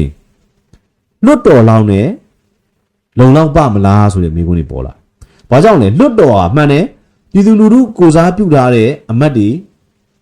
ရှိနေတဲ့နေရာဖြစ်တယ်။သို့ပေမဲ့လည်းတခြားဟလာတတိပညာရှင်တွေတခြားသောလူထုလူချမ်းသာအဖွဲ့အစည်းတွေဟလာပြောရရင်တော့ဗျာဖွဲ့စည်းပုံအခြေခံဥပဒေထဲမှာပါတဲ့အချက်တွေဟာမြန်မာနိုင်ငံထဲမှာရှိတဲ့အမျိုးမျိုးသောဟလာလူထုလူချမ်းသာတွေပြည်သူကိုယ်စားလှယ်တွေအားလုံးပါဝင်ထားတဲ့အချက်အလက်တွေဖြစ်တယ်ဆိုတဲ့ဟာကိုခိုင်ခိုင်မာမာတက်တည်ပြဖို့လိုအပ်တယ်အစိုးရအနေနဲ့ကလည်းဒီလိုသွားမှသာသူ့အနေနဲ့ကနိုင်ငံရေးမှာထားပါတော့သူလောက်ကင်မှုကောင်းသွားရင်တော့အကြောင်းမဟုတ်ဘူးအကယ်၍ဒီဟာနဲ့ပတ်သက်ပြီးတော့ဂျိုပေါက်ခါပေါက်တစ်ခုခုဖြစ်သွားရင်အစိုးရတာဝန်ခံမှာဖြစ်တယ်အဲ့တော့အစိုးရအနေနဲ့ကလည်းဒါကိုဟုတ်လားဟိုဘယ်လိုခေါ်မလဲကျွန်တော်တို့အမျိုးသားညီလာခံလို့ဟာမျိုးတစ်ခုခေါ်ပြီးတော့များသွားမလားကျွန်တော်တို့ဒါတွေသုံးသပ်တာပေါ့ဒီသုံးသပ်အဲ့တော့မိတို့ပြည်ဆိုစီကမူကျွန်တော်ပြောသလိုပဲဒီမြန်မာနိုင်ငံရဲ့ငြိမ်းချမ်းရေး process ကတော့ဆက်သွားနေရအောင်ပါပဲဒါဟာကျွန်တော်ပြောတဲ့အတိုင်းပဲမြန်မာနိုင်ငံရေးအနာဂတ်ရဲ့အဓိကကြတဲ့လုပ်ငန်းစဉ်တစ်ခုဖြစ်တယ်နော်ဘာကြောင့်လဲကျွန်တော်သုံးသပ်ပြခဲ့တယ်လို့ပဲကျွန်တော်တို့ကငြိမ်းချမ်းရေးနဲ့ဖွံ့ဖြိုးတိုးတက်ရေးကဆက်နေအဲ့တော့ငြိမ်းချမ်းရေးရမှဖွံ့ဖြိုးတိုးတက်ရေးရမယ်အဲ့တော့ဖွံ့ဖြိုးတိုးတက်ရေးရမှလည်းဒီငြိမ်းချမ်းရေးကခိုင်မြဲမယ်ဒီလိုမျိုးသွားနေတာအဲ့လိုဖြစ်တဲ့အတွက်ဘာလဲဆိုတော့အဲ့ထဲမှာကအဓိကမန်နိုင်ကြနေရတော့ငြိမ်းချမ်းရေးပေါ့ဗျာဟုတ်လားငြိမ်းချမ်းရေးအဆင်ပြေသွားပြီဆိုရင်တစ်ဖက်မှာရှိတဲ့ဒီဟလာမဖွံ့ဖြိုးမတိုးတက်သေးတဲ့နေမြေတွေကိုလမ်းမဆက်သွယ်ရေးတွေကျန်တဲ့ဟလာလမ်းတရားတွေဖောက်ပြီးတော့ဟလာနောက်ပြီးဟလာပညာရေးတွေကျန်းမာရေးတွေဒါတွေအကုန်ဆောင်ရွက်နိုင်ပြီးတော့တစ်ဖက်မှာရှိတဲ့ရင်းနှီးမြှုပ်နှံမှုတွေကျန်စာတာတူးဖော်မှုတွေဒါတွေအားလုံးကဟလာသူဥပဒေနဲ့သွားမယ်ဆိုရင်ကျွန်တော်တို့ကဖွံ့ဖြိုးတိုးတက်ရေးလမ်းကြောင်းကိုရောက်သွားမယ်အဲ့ဖွံ့ဖြိုးတိုးတက်ရေးခိုင်မာမှသာဒီဘက်ကငြိမ်းချမ်းရေးနဲ့ခိုင်မာမှာအဲ့လိုဖြစ်နေအဲ့တော့အဓိကအဖြစ်ကကျွန်တော်တို့ကဒါတွေကိုနောက်ပြန်ကောက်မယ်ဆိုရင်တစ်ဖက်မှာရှိတဲ့ဖွဲ့စည်းပုံအခြေခံဥပဒေစီကိုပဲပြန်ရောက်လာတယ်အဲ့တော့ဖွဲ့စည်းပုံအခြေခံဥပဒေမှာပြန်ရောက်လာတယ်ဆိုတော့ဟုတ်ပြီထားပါတော့လွတ်တော်ကလည်းပြည်နယ်ပေးဖို့သဘောတူတယ်ဟုတ်လားသို့မဟုတ်ကိုပိုင်အုပ်ချုပ်ခွင့်ရဒေတာပေးဖို့သဘောတူရဆိုရင်ဒီဟာကြီးကဖွဲ့စည်းပုံအခြေခံဥပဒေထဲမှာဖြည့်ဆွဲရတော့အဲ့တော့ဒါတွေကလည်းဘာလဲဆိုတော့ဖွဲ့စည်းပုံအခြေခံဥပဒေထဲမှာပါထားတာကကြောရိုးကြီးတွေမူလကြောရိုးကြီးတွေမြန်မာနိုင်ငံပြည်နယ်နဲ့တိုင်း14ခုနဲ့ဖွဲ့စည်းထားတယ်အဲ့မှာကိုပိုင်အုပ်ချုပ်ခွင့်ရဒေတာကဘယ်နှခုရှိတယ်ဘာညာဆိုတော့ဖွဲ့စည်းပုံအခြေခံဥပဒေထဲမှာအဲ့ဒါကြီးတွေကအတီလင်းပြဋ္ဌာန်းထားတယ်နောက်အဲ့ဒါကြီးတွေကိုပြင်မယ်ဆိုလို့ရှိရင်လေလွတ်တော်နဲ့ပြင်လွတ်တော်လောင်းနဲ့ပြင်လို့မရအောင်ဆိုတော့အဲ့ဒါကနည်းနည်းလေးအကျက်တဲရှိနေတယ်ဖွဲ့စည်းပုံအခြေခံဥပဒေဆိုင်ရာအကျက်တဲလေးရှိနေတာပေါ့နော်ငြိမ်းချမ်းရေးသွားဖို့အတွက်ကိုကျွန်တော်ပြောချင်တာဒါကိုပြောချင်တာအဲ့တော့လွတ်တော်နဲ့အစိုးရဒီတိုင်းသားလွတ်နဲ့ကင်နေအနေနဲ့ဒီအကျက်တဲကိုဘယ်လိုဖြည့်ရှင်းမလဲဆိုတဲ့ဟာကဒီ43ချက်တဲမှာဒီအမှတ်43ခုထဲမှာပါတယ်လို့ကျွန်တော်တို့ကသုံးသပ်တယ်အဲ့တော့ဒီ43ခုကိုလွတ်တော်လောင်းနဲ့ပြင်ဆင်လို့လုံလောက်မလားတူဒီမဟုတ်ဟလားမျိုးသားညီလာခံလိုဟာမျိုးခေါ်ပြီးတော့ဒီလွတ်တော်ကိုယ်စားလှယ်လည်းတက်မယ်တခြားတက်သည့်ပညာရှင်တွေနောက်ပြီးဟလာတိုင်းသားခေါင်းဆောင်တွေအခုလက်ရှိတိုင်းသားခေါင်းဆောင်တွေဟလာဟိုဘယ်လိုခေါ်မလဲလက်နက်ကတိုင်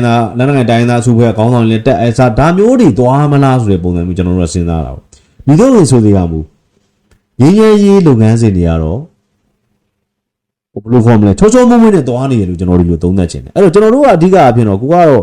ပြည်သူဖြစ်တဲ့အတွက်ကျွန်တော်တို့ကနိုင်ငံရေးလုပ်ငန်းစဉ်တွေအားလုံးကိုအခုလိုနိုင်ငံရေးနီးနဲ့ဖြည့်ရှင်းနေတာကိုကျွန်တော်တို့ကရှင်းတတ်တယ်လက်ခံတယ်လို့ကျွန်တော်ဒီလိုသုံးသပ်ချင်တယ်နော်ဒါကြောင့်မို့ကျွန်တော်တို့ကငင်းရန်ရေးခီးနီးပြီလားဆိုရင်တော့ဒီဟလာဒီအခက်အခဲတွေကိုဖြည့်ရှင်းကြတဲ့အခါမှာဟလာတမနာကြီးပြောသလိုမဖြစ်နိုင်တာတွေကိုတောင်းဆိုနေလို့ကတော့ကျွန်တော်တို့ငင်းရန်ရေးခီးဝင်းနေလိမ့်မယ်အဲ့တော့မဖြစ်နိုင်တာတွေကိုတောင်းဆိုလို့ရတယ်အဲ့တောင်းဆိုတာတွေကိုလည်းတယောက်နဲ့တယောက်နားလည်မှုနဲ့ဟလာအပြန်အလှန်ယုံကြည်မှုနဲ့ဒီဟာတွေကို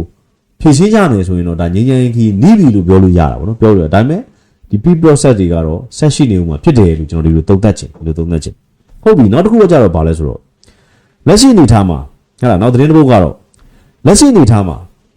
မြန်မာနဲ့ထိုင်းဆက်ဆံနိုင်ငံဆက်ဆံရေးဟဲ့လားနှစ်နိုင်ငံကအရင်တော့ဟဲ့လားဒီပြောရတဲ့မြန်မာနဲ့ထိုင်းကအရင်တော့မဟုတ်တော့ထားတော့နိုင်ငံတွေတည်လာတဲ့ကူက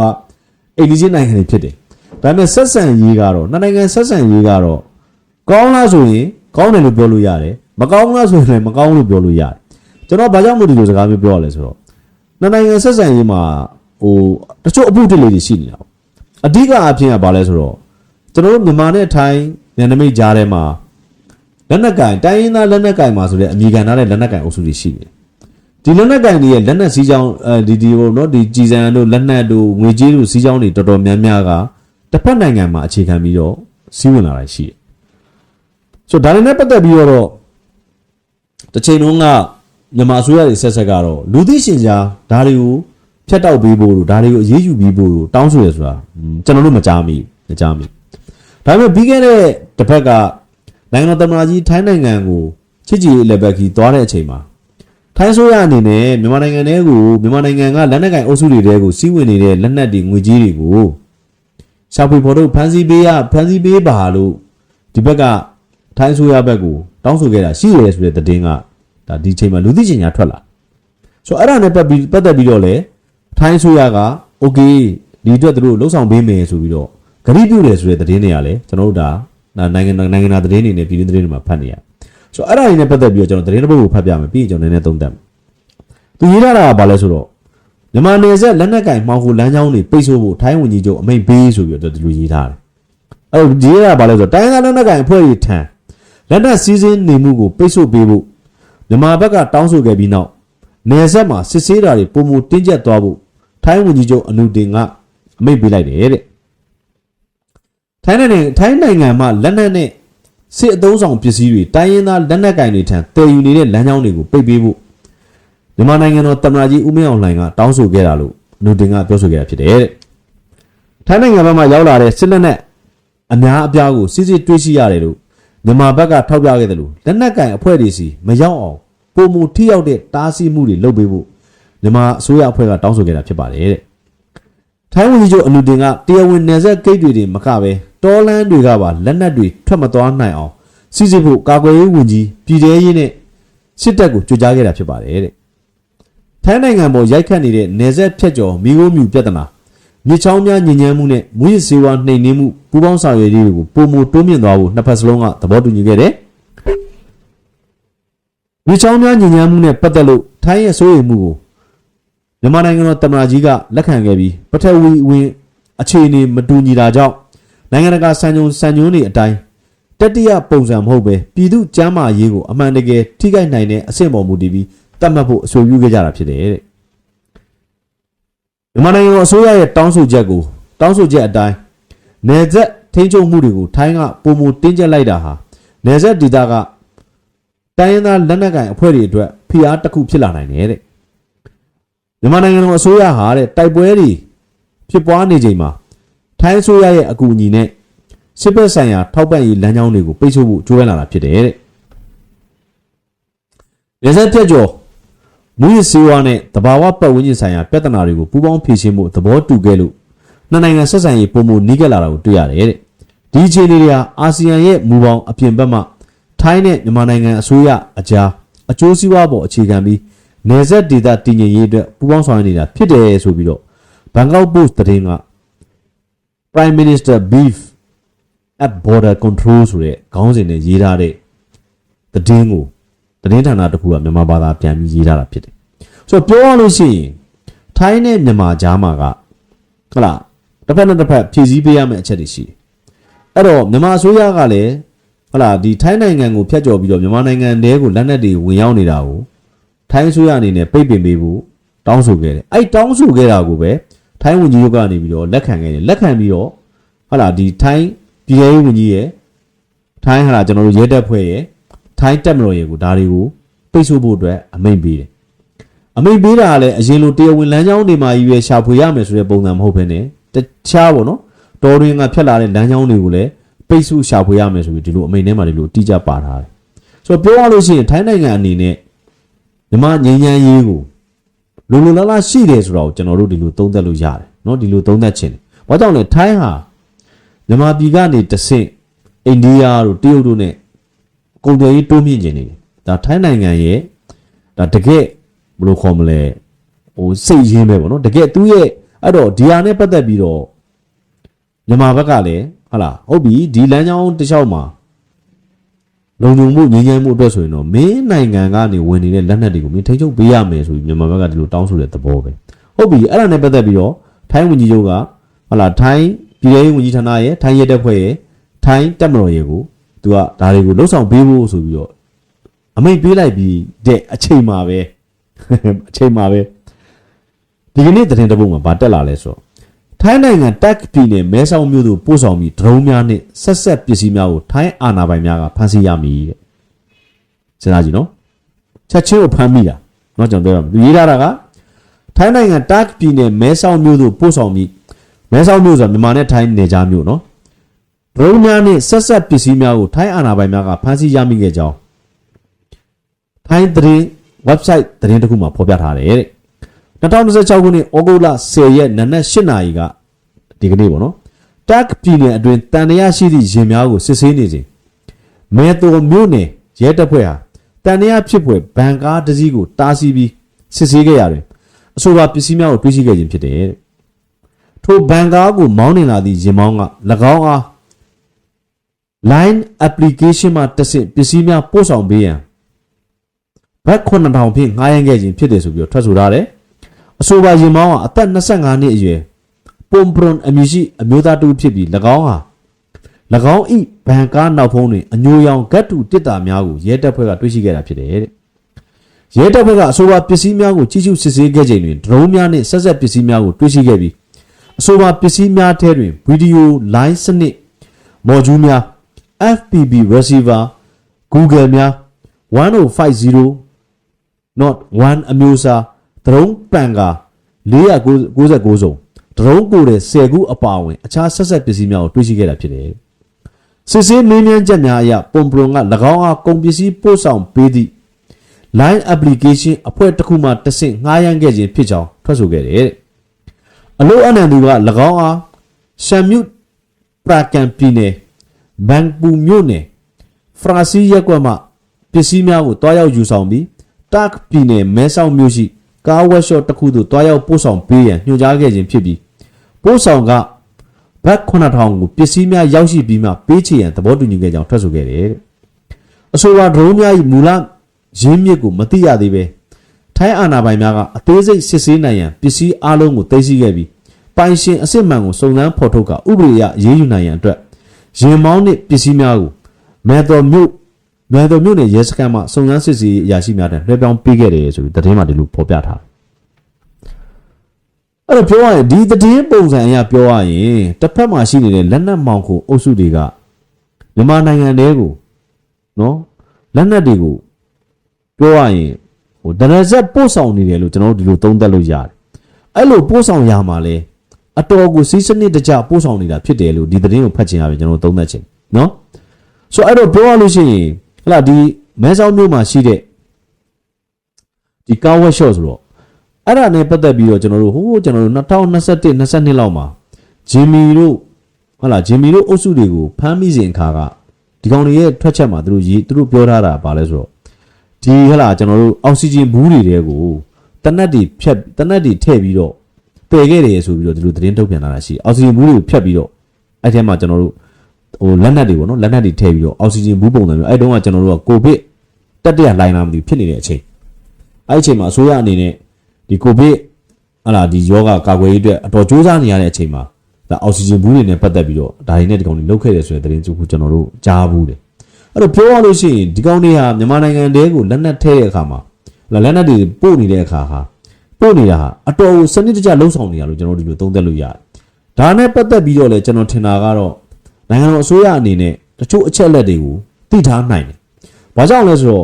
့နိုင်ငံတော်အစိုးရအနေနဲ့ကလည်းဥပမာ2021ကနေ2025လောက်အတွင်း2025 9နှစ်လောက်အတွင်းမှာ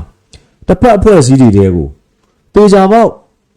ဘယ်လိုခေါ်မလဲကိုလူတွေပေါ့ဗျာသတင်းပေးတွေထည့်ပြီးလောက်ပြီဗျနော်ထည့်ပြီးလောက်ပြီကျွန်တော်သုံးသက်တာအဲ့တော့တစ်ဖက်အဖွဲ့အစည်းတွေမှာရောက်နေတဲ့ဥမာ PDF အဖွဲ့အစည်းတွေ NUG အဖွဲ့အစည်းတွေဟုတ်လားဥမာဖြင့် KNU လို့အဖွဲ့အစည်းတွေ KNU ကကျွန်တော်တို့အမာလိုင်းအုပ်စုတွေပေါ့နော်အဲ့ဒီအဖွဲ့အစည်းတွေထဲမှာကျွန်တော်ထင်တာကတော့ဒီလက်ရှိနိုင်ငံတော်အစိုးရကိုသတင်းပြန်ပေးနေတဲ့လူတွေတေချာပေါက်ထည့်ပြီးလောက်ပြီဒီအချိန်အတိုင်းတာအတွင်းမှာပေါ့နော်အဲ့တော့အကယ်၍ထိုင်းအစိုးရအနေနဲ့ဟုတ်လားတချို့ကိစ္စတွေတော့ထားပါတော့ဗျာဟိုဘက်ကနေပြီးတော့လက်နက်တွေတင်ပေးလိုက်လို့ထိုင်းအစိုးရကမသိဘူးဆိုလို့ရှိရင်တော့ဒီဘက်ကမြန်မာနိုင်ငံအစိုးရအနေနဲ့က ဘယ်လန်းလာနေတဲ့ကားပေါ်မှာ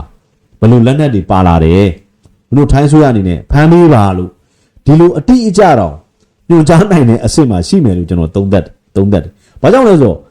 အရင်တော့ကလည်းဒီလိုအချက်လက်တွေသိရင်သိထားလိမ့်မယ်။သိထားပေမဲ့ထိုင်းဆိုရအနေနဲ့ကဒါတွေကမဟုတ်ငါတို့နိုင်ငံနဲ့ပတ်သက်ပြီးမင်းဘလူးကိုဖမ်းမှာဘလူးကိုမဖမ်းပါနဲ့လို့လာပြောစရာမလိုဘူးဆိုပြီးတော့ပြောလိုက်လို့ရတယ်လေ။အခုကတော့မြန်မာနိုင်ငံဘက်ကတရားဝင်တောင်းဆိုလိုက်ပြီးအဲ့တရားဝင်တောင်းဆိုတာကိုလည်းထိုင်းနိုင်ငံဝန်ကြီးချုပ်ကလက်ခံလို့လည်းသူ့အနေနဲ့ထိုင်းပြည်ထောင်စုဝန်ကြီးထိုင်းရဲတပ်ဖွဲ့နဲ့ထိုင်းတပ်မတော်ကိုတေချာပေါက်အမိန့်ပေးထားပြီးဖြစ်တဲ့အတွက်သူတို့အနေနဲ့မြန်မာဆိုရနဲ့ပူးပေါင်းဆောင်ရွက်မယ်လို့ကတိပြုပြီးဖြစ်တဲ့အတွက်မြန်မာဆိုရအနေနဲ့ဟုတ်လားဒီတစ်ဖက်မှာရှိနေတဲ့ PDF အုပ်စုတွေတစ်ဖက်မှာရှိနေတဲ့ဟလာလက်နက်ကင်ဂျပန်အုပ်စုတွေထဲမှာထည့်ထားတဲ့ဟလာပြောရရင်တော့သတင်းပေးတွေကတစ်ဆင့်ဘယ်နေ့ဘယ်အချိန်မှာဘယ်ကားလာမယ်အဲ့ကားထဲမှာဘာတွေပါလာတယ်ဘယ်လမ်းကြောင်းကလာမယ်ဆိုပြီးတော့နိုင်ငံတော်အစိုးရဘက်ကိုသတင်းပေးမယ်ပေးလိုက်ရင်နိုင်ငံတော်အစိုးရကလည်းထိုင်းအစိုးရကိုဘယ်နေ့ဘယ်အချိန်ဘယ်ကားနဲ့လာနေပြီအဲ့ကားကဘယ်နေရာရောက်နေပြီဘာတွေပါလာတယ်အဲ့ဒါကိုဖမ်းပေးပါအတိအကျသတင်းပေးနေတယ်အတိအကျဖမ်းခိုင်းနေတဲ့သဘောကျွန်တော်တို့မြင်ရတယ်အဲ့တော့ပြောရရင်တော့ကျွန်တော်တို့ကမြန်မာနိုင်ငံရေးကိုစဉ်းစားတဲ့ခါကျရင်တော့လူတော်တော်များများပေါ့နော်လူတော်တော်များများကဒါတွေကခွာဒီလိုကြီးပဲပြန်လဲပက်သွားမှာပါလားနိုင်ငံရေးကပြီးလို့ရှိရင်ဟလားဒီလိုကြီးပဲပြန်ဖြစ်သွားမှာဆိုပြီးတော့တွေးနေကြတာရှိတယ်ဒါပေမဲ့ကျွန်တော်အမြဲပြောသလိုပေါ့လက်ရှိသမ္မတကြီးကတော့မြန်မာနိုင်ငံရေးကိုနောက်ကျောင်းပြန်လှည့်တာသူမလိုချင်ဘူးရှေ့ဆက်သွားမယ်ဒါကြောင့်မလို့လေတချို့ကိစ္စတွေမှာဟလားတချို့ဟလားဒီအနုပညာသမားတွေနဲ့အနုပညာရှင်တွေနဲ့ပတ်သက်တဲ့ကိစ္စတွေမှာလည်းသူအများကြီးဘယ်လိုခေါ်မလဲ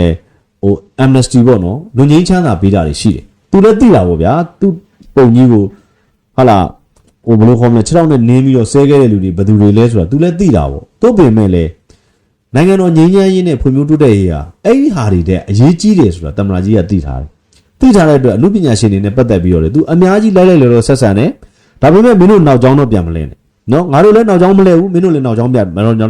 ြန်မသွားနဲ့ဆိုတဲ့ပုံစံမျိုးနဲ့သူသွားနေတာတွေ့တယ်ဒါနဲ့ပတ်သက်ပြီးတော့တစ်ဖက်မှာရှိတယ်ဟလာတကယ်ဘယ်လိုခေါ်မလဲဒါတွေကိုမခံမရနိုင်တဲ့အုပ်စုတွေအနေနဲ့ဟလာသူတို့ရန်ဖန်ရန်ခါပေါ့ဗျာဒီအမှုပညာရှင်တွေပေါ်မှာအားမလို့အားမရဖြစ်တာတွေအမှုပညာရှင်တွေဟာဟလာနိုင်ငံသစ္စာပေါက်တွေဆိုတဲ့ပုံစံမျိုးတွေပြောတာတွေလည်းရှိတယ်ဒါတွေကလည်းကျွန်တော်တို့ကလွန်လားဆိုတော့မလွန်ဘူးပေါ့နော်မလွန်ဆိုတာဘာကြောင့်လဲဆိုတော့အဓိကပဲသူတို့ကလည်းသူတို့ခံစားခဲ့ရတာဟုတ်လားခံစားထားတာဘာလို့အရေးချင်းအတွင်းအရေးချင်းကာလမှာကျွန်တော်တို့လို journalist တွေတောင်မှတပ်ပါဖြတ်ပါဆိုပြီးអော်ခဲ့တဲ့လူတွေကျွန်တော်တို့လည်းပြေးခဲ့ရတဲ့လူတွေပဲလေဒီအချိန်မှာသူတို့တွေအိမ်တွေပြန်နေတယ်ရက်ွက်တွေပြန်နေတယ်ကျွန်တော်တို့ဖမ်းပြီးတော့ဒီကောင်ကဟာလာကျွန်တော်ကိုအိမ်ရှိမှလာဆဲပြီးတော့ဖမ်းခိုင်းတက်ခိုင်းခဲ့ပါဆိုကျွန်တော်အခုပြောလိုက်ရင်တေချာပေါ့အဲ့ကောင်ခင်ဗျာဒုက္ခရောက်သွားမှာပေါ့ဒါပေမဲ့ကျွန်တော်တို့ကလည်းပါလဲဆိုတော့မင်းတို့နောက်ပြန်မလှည့်ရင်ရပြီဒါကျွန်တော်တို့လည်းဒီလိုမျိုးပဲနော်ကျွန်တော်တို့မိဘရေဆိုရင်ပြောထားပါကွာလုံးမနေပါနဲ့တော့ဟာလာပြီးရလဲပြီးသွားပြီငါတို့လည်းဘာမှဖြစ်ခဲ့တာမှမဟုတ်တာဆိုတဲ့ပုံစံမျိုးနဲ့ဒီလိုခွင့်လွတ်တဲ့လမ်းကြောင်းကိုသွားနေအဲ့တမနာကြီးကလည်းဒီလိုသွားနေတာဖြစ်တယ်အဲ့တော့တမနာကြီးအနေနဲ့ကပြောရလို့ရှိရင်မြန်မာနိုင်ငံရေးကိုဘယ်လိုနည်းနဲ့မှနောက်ပြန်လှည့်ခံမှာမဟုတ်နော်ဘယ်လိုနည်းနဲ့မှဟာလာဒီစူပူအောင်ကြောက်အောင်လှုံ့ဆော်တာတွေဟာလာနိုင်ငံရေးသွေးတို့လှုံ့ဆော်မှုတွေကိုလက်ခံမှာမဟုတ်ဘူးဒါကိုလည်းကျွန်တော်ပြောရရင်ပြည်သူတွေသိစေချင်တယ်သိရင်ဒါကဘာလဲဆိုတော့ကျွန်တော်တို့ကအများနဲ့ဒီအစိုးရအဖွဲ့ဝင်တွေနဲ့ဟာလာအနည်းဆက်ဆုံးမှာဟာလာနောက်ပြီးတော့သူတို့ရဲ့လှုပ်ဆောင်ချက်တွေကိုကျွန်တော်တို့ကအများနဲ့လေ့လာနေတဲ့အတွက်ရှေ့ဆက်သွားရတယ်မင်းတို့ရှေ့ဆက်သွားတိုင်းပြည်တည်ငြိမ်ဖွံ့ဖြိုးတိုးတက်ရေးပေါ်မှာသွားအဲ့ဒါနောက်ပြန်လှည့်ပြီးတော့ဟုတ်လားလက်စားချေရေးပဲဖြစ်ဖြစ်ဟုတ်လားဒီမိုကရေစီရဲ့စန့်ကျင်ဘက်သဘောတရားတွေကိုဟုတ်လားဘယ်လိုခေါ်မလဲနေလှုပ်လာတာတွေအဓိကအဖြစ်တော့ဗျာပြည်သူလူထုကြားမှာသွေးကွဲအောင်ပြည်သူလူထုကိုလှုံ့ဆော်တာတွေလှုပ်လာရင်တော့လက်ခံမှာမဟုတ်ဘူးကျွန်တော်သုံးသပ်ကြည့်အောင်နော်လက်ခံမှာမဟုတ်အဲ့တော့ကျွန်တော်ပြောချင်တာအဓိကအဖြစ်တော့ကျွန်တော်တို့ရဲ့အနာဂတ်နိုင်ငံရေးမှာဟုတ်လားအခုလို KNU တို့ KIA တို့ဆိုတော့လက်နက်ကင်အဖွဲ့ပုံစံမျိုးတွေနဲ့မမြင်ရနိုင်တော့ဘူးလို့ကျွန်တော်တို့ဒီလိုသုံးသပ်တယ်ကျွန်တော်ပြောချင်တာနော်။ဘာကြောင့်လဲဆိုတော့လက်ရှိအနေထားမှာထိုင်းနိုင်ငံကလည်းမြန်မာအစိုးရနဲ့ပူးပေါင်းဆောင်ရွက်တာရှိတယ်။တရုတ်နိုင်ငံအိန္ဒိယနိုင်ငံစတဲ့အိန္ဒိချင်းနိုင်ငံကြီးတွေကလည်းမြန်မာအစိုးရနဲ့ပူးပေါင်းဆောင်ရွက်လာတာရှိတယ်။မြန်မာအစိုးရကလည်းနိုင်ငံရေးကိုဟုတ်လားဒီမိုကရေစီလမ်းကြောင်းပေါ်သွားတဲ့အခါမှာစိတ်ကိုဟုတ်လားတကယ့်ကိုတီးခံပြီးတော့စိတ်ရှိထားပြီးတော့ဘယ်လိုခေါ်မလဲတကယ့်ကိုဇွဲလုံးလားနဲ့သွားနေရမလျှော်သောဇွဲလုံးလားနဲ့သွားနေရတွေ့ရတယ်ဟုတ်လားတချို့ကိစ္စတွေမှာဗျာဘယ်လိုခေါ်မလဲလူပဲဗျာစိတ်တူတာတွေဟုတ်လားနာကြီးတာတွေရှိသွားနိုင်တာပဲရှိသွားပြီးတော့ဟုတ်လားစိတ်လိုလဲရလှုပ်လိုက်တာတွေရှိလာနိုင်တာပဲဒါပေမဲ့တမနာကြီးကသူ့ရဲ့ဟုတ်လားသူ့ကိုဆဲတာတွေသူ့ပုံနင်းတာတွေသူလုံးဝဘယ်လိုခေါ်မလဲတိတ်ခံစိတ်ထားတယ်လို့ကျွန်တော်ဒီလိုသုံးသပ်ချင်တယ်နော်နိုင်ငံတော်ဖွံ့ဖြိုးတိုးတက်မှုကအရေးကြီးဆုံးဖြစ်တယ် ငြိမ်းချမ်းရေးကအရေးကြီးဆုံးဖြစ်တယ်ဆိုတဲ့ဟာသူ့ကောင်းထဲမှာဒါပဲရှိတယ်ကျွန်တော်တို့မြင်နေရနော်ဒါပဲရှိတယ်အဲ့ဒါကြောင့်မို့သူ့အနေနဲ့တချို့ကိစ္စတွေကိုခေါင်းထဲမထည့်ခေါင်းထဲမထည့်ဒါပေမဲ့နောက်ပြန်လှည့်မဲ့အလုပ်လုပ်လာရင်တော့တမနာကြီးအနေနဲ့လက်ခံမှာမဟုတ်ဘူးလို့ကျွန်တော်ဒီလိုသုံးသပ်ချင်ဒါကြောင့်မို့မြန်မာနိုင်ငံရေးရဲ့အနာဂတ်မှာ KIA ဆိုတဲ့လက်နက်ကိုင်အဖွဲ့အစည်းဆိုတာလေ BGF လို့ဖြစ်သွားနိုင်တယ် KIU ဆိုတာလေ BGF ပုံစံဖြစ်သွားနိုင်တယ်ဒီလိုမျိုးပေါ့နော်ကျွန်တော်တို့ကဒီလိုသုံးသပ်တယ်ဒါကြောင့်မို့မြန်မာနိုင်ငံရေးဟာဘယ်တော့မှနောက်ပြန်လှည့်မှာမဟုတ်တော့ဘူးလို့ကျွန်တော်ဒီလိုသုံးသပ်ချင်တယ်เนาะဒီလိုသုံးသပ်ချင်တယ်လက်ရှိအနေအထားမှာတကယ်ကိုခိုင်ခိုင်မာမာနဲ့တလန်းချင်းရှေ့ဆက်နေတယ်လို့ကျွန်တော်ဒီလိုသုံးသပ်ချင်ဒါကြောင့်မို့ကျွန်တော်တို့အနေနဲ့လည်းမြန်မာနိုင်ငံကိုအမြဲတမ်းလေ့လာတယ်အမြဲတမ်းသုံးသပ်တယ်เนาะအမြဲတမ်းသုံးသပ်တယ်ဒါကြောင့်ကျွန်တော်တို့လက်ရှိအထိမြင်နေတာကတော့မြန်မာနိုင်ငံရေးကအရင်လိုဘေးဒုက္ခပုံစံမျိုးဘယ်တော့မှဖြစ်လာမှာမဟုတ်တော့ဘူးလို့ကျွန်တော်ဒီလိုသုံးသပ်ချင်ပါတယ်ဒီသတင်းနဲ့ပတ်သက်ပြီးเนาะဒီလိုသုံးသပ်ချင်အဲ့တော့နောက်တစ်ခုကတော့ဘာလဲဆိုတော့ဗျလက်ရှိအနေအထားမှာမြန်မာနိုင်ငံမှာနေရာဒေသအတော်များများမှာမိုးကြီးတယ်မိုးကြီးရဆိုတာရေပါတယ်လို့ပြောလို့ရအောင်နော်မိုးရွာတာရေကိုတော်တော်ကိုဒုနဲ့ဒင်းနဲ့ပါတယ်အဲ့တော့ဘာဖြစ်လဲဆိုတော့ကျွန်တော်တို့ကကျွန်တော်ပြီးခဲ့တဲ့ရက်ပိုင်းကလည်းကျွန်တော်ဒါဟိုနေ့ကိုသွား AI တိုင်းကိုသွားတယ်ဒီအပြင်မှတ်တမ်းသွားယူတာနော်မှတ်တမ်းသတင်းတွေသွားရိုက်တယ်အင်တာဗျူးတွေရိုက်တယ်ဆိုတော့ AI တိုင်းမှာဆိုလို့ရှိရင်လည်းဒါဟာလား၄မျက်နှာမြို့နယ်မှာကျွန်တော်ဒီတာကျိုးပြီးတော့၄မျက်နှာတို့အခုဆိုလို့ရှိရင်တော်တော်လေးဟိုဒီတာကိုလည်းတော်တော်လေးပြန်ပြီးတော့ဟိုပိတ်ပြီးပိတ်နိုင်ပြီးတော့ဗျာပြောရရင်ရေကိုနိုင်တော့ဖြစ်နေပြီဒါပေမဲ့ဒီထဲဝင်လာတဲ့ရေတွေကအောက်ဘက်ကိုထက်စီးနေရဆိုတဲ့သတင်းလေးကြားရတာပေါ့နော်ဒါတိုင်းမဲ့လည်းဒီမှာကျွန်တော်တို့အမြဲပြောပါတယ်ကျွန်တော်တို့မြန်မာနိုင်ငံသားတွေကချစ်ဖို့ကောင်းတဲ့အရာတွေအများကြီးရှိတယ်နော်ချစ်ဖို့ကောင်းတဲ့အရာတွေအများကြီးရှိတယ်ကျွန်တော်နိုင်ငံတကာမှာကျွန်တော်တို့သွားလာလှုပ်ရှားနေရပဲနိုင်ငံတကာ NGO တွေတော်တော်များများနဲ့ကျွန်တော်အလုပ်လုပ်ခုပဲအဲ့ NGO ဆိုတဲ့အဖွဲ့အစည်းတွေတော်တော်များများကကျွန်တော်တို့မြန်မာနိုင်ငံသားတွေလို့မဟုတ်ဘူးပတ်စံမရရင်ဘယ်အလုံးမှမလုပ်အခုဟလာ USA ဆိုတာဟာအမေရိကန်ရဲ့အစိုးရရဲ့အထောက်အပံ့နဲ့လေပတ်နေရတဲ့အဖွဲ့အစည်းဖြစ်တယ်ဒါပေမဲ့ तू ကတော့သူ့ကိုယ်သူ NGO လို့ तू ကတော့သတ်မှတ်ထားတယ်သို့ပေမဲ့လည်းဒီ USA အဖွဲ့ကြီးဟာဘတ်ဂျက်လည်းဖြတ်လိုက်ရောအဲ့ထဲမှာရှိတဲ့အဖွဲ့ဝင်တွေဘယ်ကောင်းမှလူမျိုးမလုပ်တော့ဘူ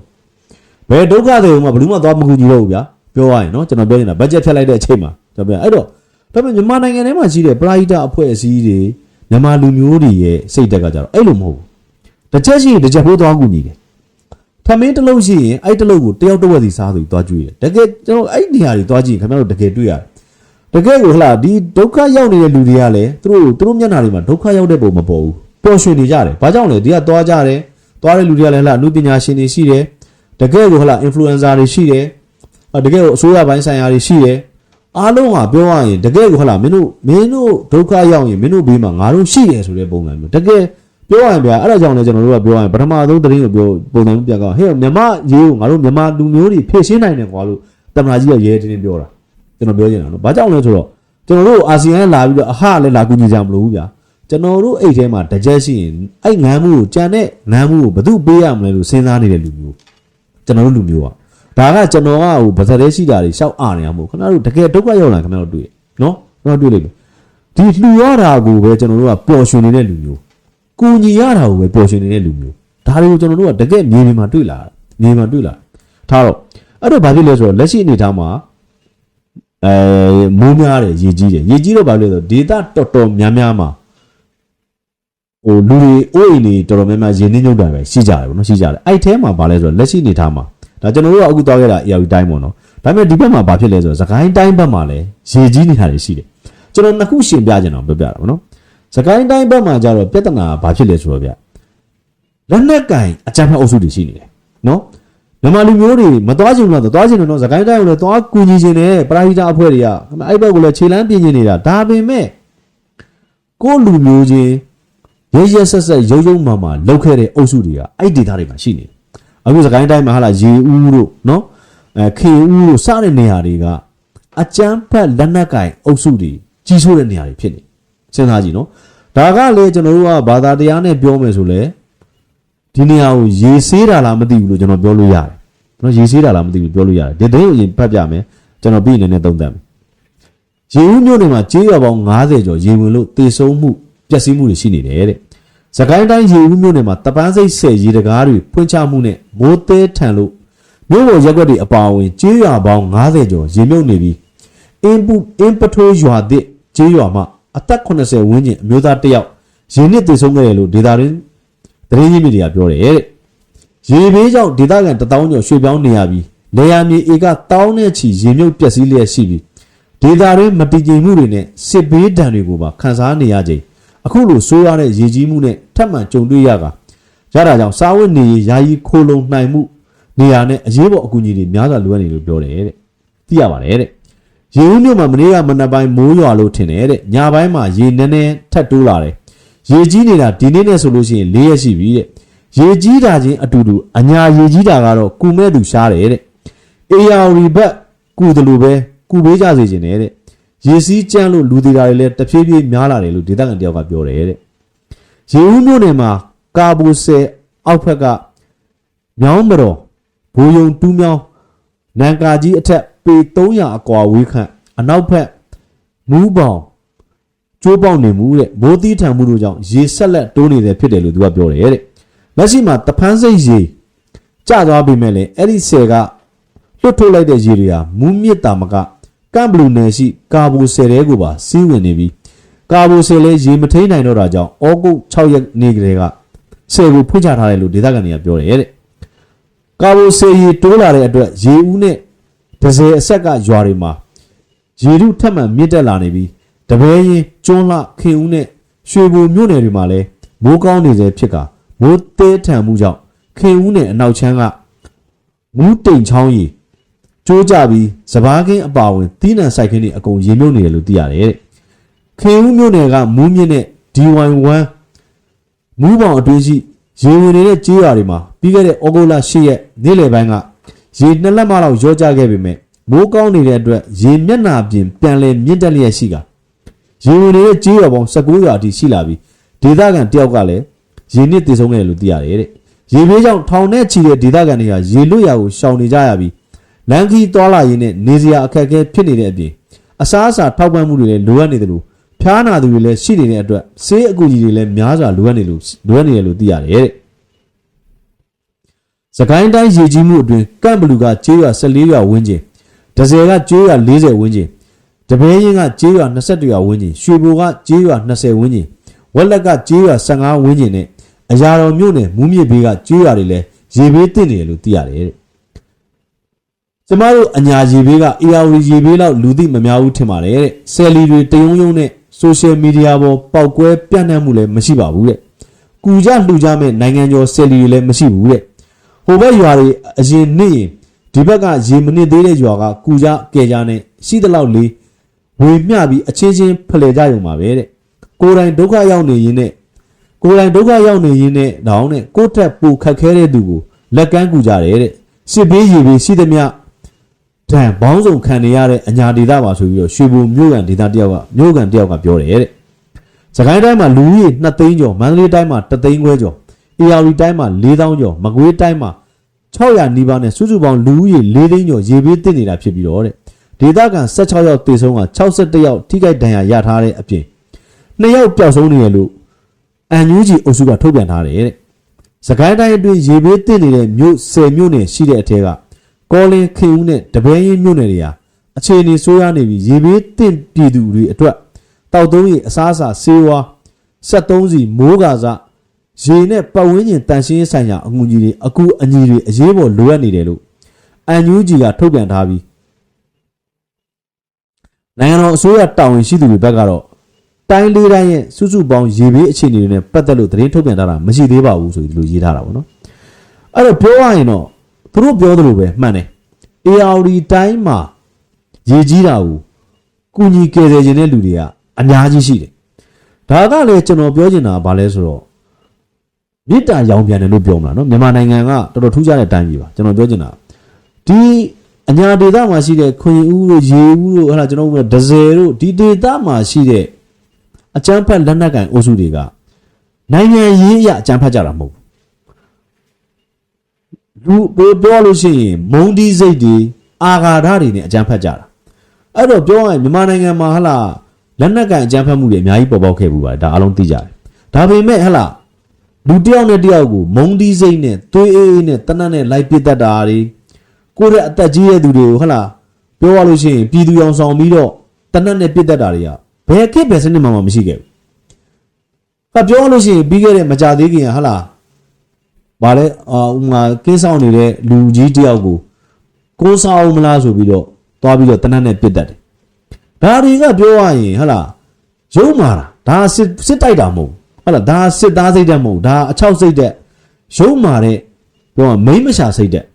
တနက်ကန်ထားတဲ့လူချင်းအချင်းချင်းရှင်ပြရမှာလေကျွန်တော်ပြောချင်တာညက်နဲ့ကောင်ခံပေါ့အခုလိုမျိုးဟုတ်လားအလစ်အငိုက်ကိုယ့်ရဲ့အသက်ကြီးတဲ့လူကိုအလစ်ငိုက်တက်ပြီးတော့ဂုံယူတယ်ဆိုတာဒါမိမ့်မရှာစိတ်တဲ့အချောက်စိတ်တဲ့ဒါမျိုးလုပ်တဲ့လူတွေကိုဒါမျိုးလုပ်တဲ့လူတွေဒုက္ခရောက်နေတဲ့နေရာကိုဘယ်သူမှလာကူညီခြင်းမလဲကျွန်တော်ပြောချင်တာဘယ်သူမှလာကူညီခြင်းမလဲတော့ကြာရေဘေးလာကူညီတဲ့လူတွေဟိုကတော့လာပြီးတော့ကူညီတယ်ဟလားတကယ်ကိုစီရီဆန်တွေလာပေးတယ်အပြန်မှာလာပြီးတနက်ထောက်ပြီးတော့ပြန်ပေးဆွဲသွားရင်ဘယ်လိုလုပ်မလဲခဏစဉ်းစားကြည့်ဘာကြောင့်လဲဆိုတော့အဲ့ဒီဒေတာကလူတွေကိုကြံတဲ့မြန်မာနိုင်ငံသားတွေကမယုံကြည်ကြတော့ trust ဆိုတာအဲ့ဒါပဲအဲ့ဒါကျွန်တော်တို့ ARD တိုင်းမှာရေဘေးမှာသွားကူညီတယ်ဆန်လာကျွန်တော်တို့ဘာကူညီမဲ့လူတွေကားကြီးရက်လိုက်တာနဲ့တပြိုင်နက်အဲ့ဒေတာကန်တွေကလာပြီးတော့အကုန်လုံးဟုတ်လားလာဝိုင်းတယ်ပေးကြတယ်သူတို့ဆက်လီတွေနဲ့လာပြီးတော့ဟုတ်လားဘယ်ရောက်ကူညီခြင်းလဲဝိုင်းကူညီပေးကြတယ်ဒါမျိုးတွေလေတယောက်နဲ့တယောက်ဟုတ်လားတူကစေတနာတူကမေတ္တာရှိရမယ်လေဒါပေမဲ့အခုအညာဒေသမှာရေကြီးနေတဲ့ရွာတွေကခမရအခုသွားကူညီတယ်ဟုတ်လားသွားမယ်ခမရဆန်နေစီတွေတည်ပြီးသွားမယ်ခမရဆန်နေစီတွေလည်းယူထားလိုက်မယ်အပြန်မှာခမရတို့ပြန်ပေးဆွဲပြီးပတ်စံ3000ပေးပါ3000ပေးပါဆိုပြီးမလုပ်ဘူးလို့မပြောနိုင်ဘူးမယုံကြည်ကြတော့ဘူးအိုက်ကလူတွေအဲ့တော့ဘာဖြစ်လဲဆိုတော့ဒါဟာကိုပြုတ်တဲ့ခံကန်ကိုရှိပြန်လာတယ်လို့ကျွန်တော်ပြောချင်တာနော်မြန်မာနိုင်ငံသားချင်းချင်းကျွန်တော်ပြောတာအရန်ကျေပြန်သွားပြီထားလိုက်ကိုဒေတာခံအချင်းချင်းကိုရဲဆက်တက်ဖြတ်ထားတဲ့သူတွေနေတဲ့ဒေတာအခုကြီးအဲ့အညာဒီကြီးနေတဲ့ဒေတာတွေကကိုဒေတာမှာဟာလားတကယ်ကိုဟာလားတယောက်နဲ့တယောက်စကားနဲ့ရှင်းရမယ့်ဟာကိုဟာလားဟိုမိမ့်မရှာလို့ဓာတ်နဲ့ရှင်းခဲ့တဲ့လူတွေနေခဲ့တဲ့ဒေတာအဲ့ဒီဒေတာမှာရေကြီးနေတာကိုဘလောက်ထားပါတော့ဗျာဂယုဏစိတ်ရှိဘလောက်ပရာဟိတစိတ်ရှိဘယ်လူမှသွားမလူရဲဘူးဘာကြောင့်လဲအဲ့ဒီဒေတာကရှိနေတဲ့ PDF တွေကိုမယုံကြည်ကြတော့လို့ကျွန်တော်ပြောချင်တာကျွန်တော်တို့အမြဲတမ်းပြောခဲ့တယ်မင်းတို့စစ်သားဟိုတိုက်ချင်စစ်သားပုံစံမျိုးတိုက်ဟုတ်လားအခု KNU တို့ KIA တို့တိုက်နေတယ်စစ်သားကိုစစ်သားပုံစံတိုက်တယ်အရက်သားတွေကိုဘယ်သူမှဒုက္ခမပေးဘူးကျွန်တော်ပြောချင်တာလက်စားချေတယ်ဆိုတာမရှိဘူးအာဃာရနဲ့တနတ်နဲ့လိုက်ပစ်တတ်တယ်ဆိုတာမရှိဘူးเนาะကျွန်တော်ပြောချင်တာဒါပေမဲ့ဒီ NUG ဇော်ဝေဆိုးဦးဆောင်တဲ့ဇော်ဝေဆိုးရီမွန်တို့ဦးဆောင်တဲ့ NUG ဆိုတဲ့အုပ်စုပေါ်လာပြီးကြတဲ့ကမြန်မာနိုင်ငံမှာဟမ်လေလုံးနေတဲ့လူကိုလည်းခေါင်းကိုတိတ်ပစ်တယ်ဟုတ်လားထမင်းစားနေတဲ့လူကိုလည်းနောက်ကျောကနေတနတ်နဲ့ပစ်တယ်ဒါစဉ်းစားကြည့်ဘုန်းကြီးကိုလည်းဘုန်းเจ้าမို့ဒီတက်ပြီးတော့တနတ်နဲ့ပစ်တတ်တယ်ဒီလိုမရိုင်းဂျန်ကားစော်ကားတဲ့ကောင်တွေနေတဲ့နေရာကိုဘယ်ပရိဒအဖွဲ့တွေဘယ်တထေးတွေဘယ်ဆယ်လီတွေကလာကူညီရဲမှာလဲကျွန်တော်ပြောချင်တာကဘာကူညီရဲမှာဒါကိုပြုတ်တဲ့ဒဏ်ကိုရှိပြန်လာတယ်လို့ပဲကျွန်တော်သုံးသပ်ချင်တယ်ဒါကြောင့်မလို့ဒီဒေသတွေကိုရေများဆေးနေတာလားမသိဘူးလို့เนาะကျွန်တော်ဒီလိုသုံးသပ်ချင်ပါတယ်ဒီလိုသုံးသပ်ရင်လည်း10ရက်8လ2026ခုနှစ်အတွက်နေ့စဉ်သတင်းသုံးသပ်ချက်ကိုကျွန်တော်ဒီမှာအဆုံးသတ်ပါတယ်အားလုံးကျေးဇူးတင်ပါဗျ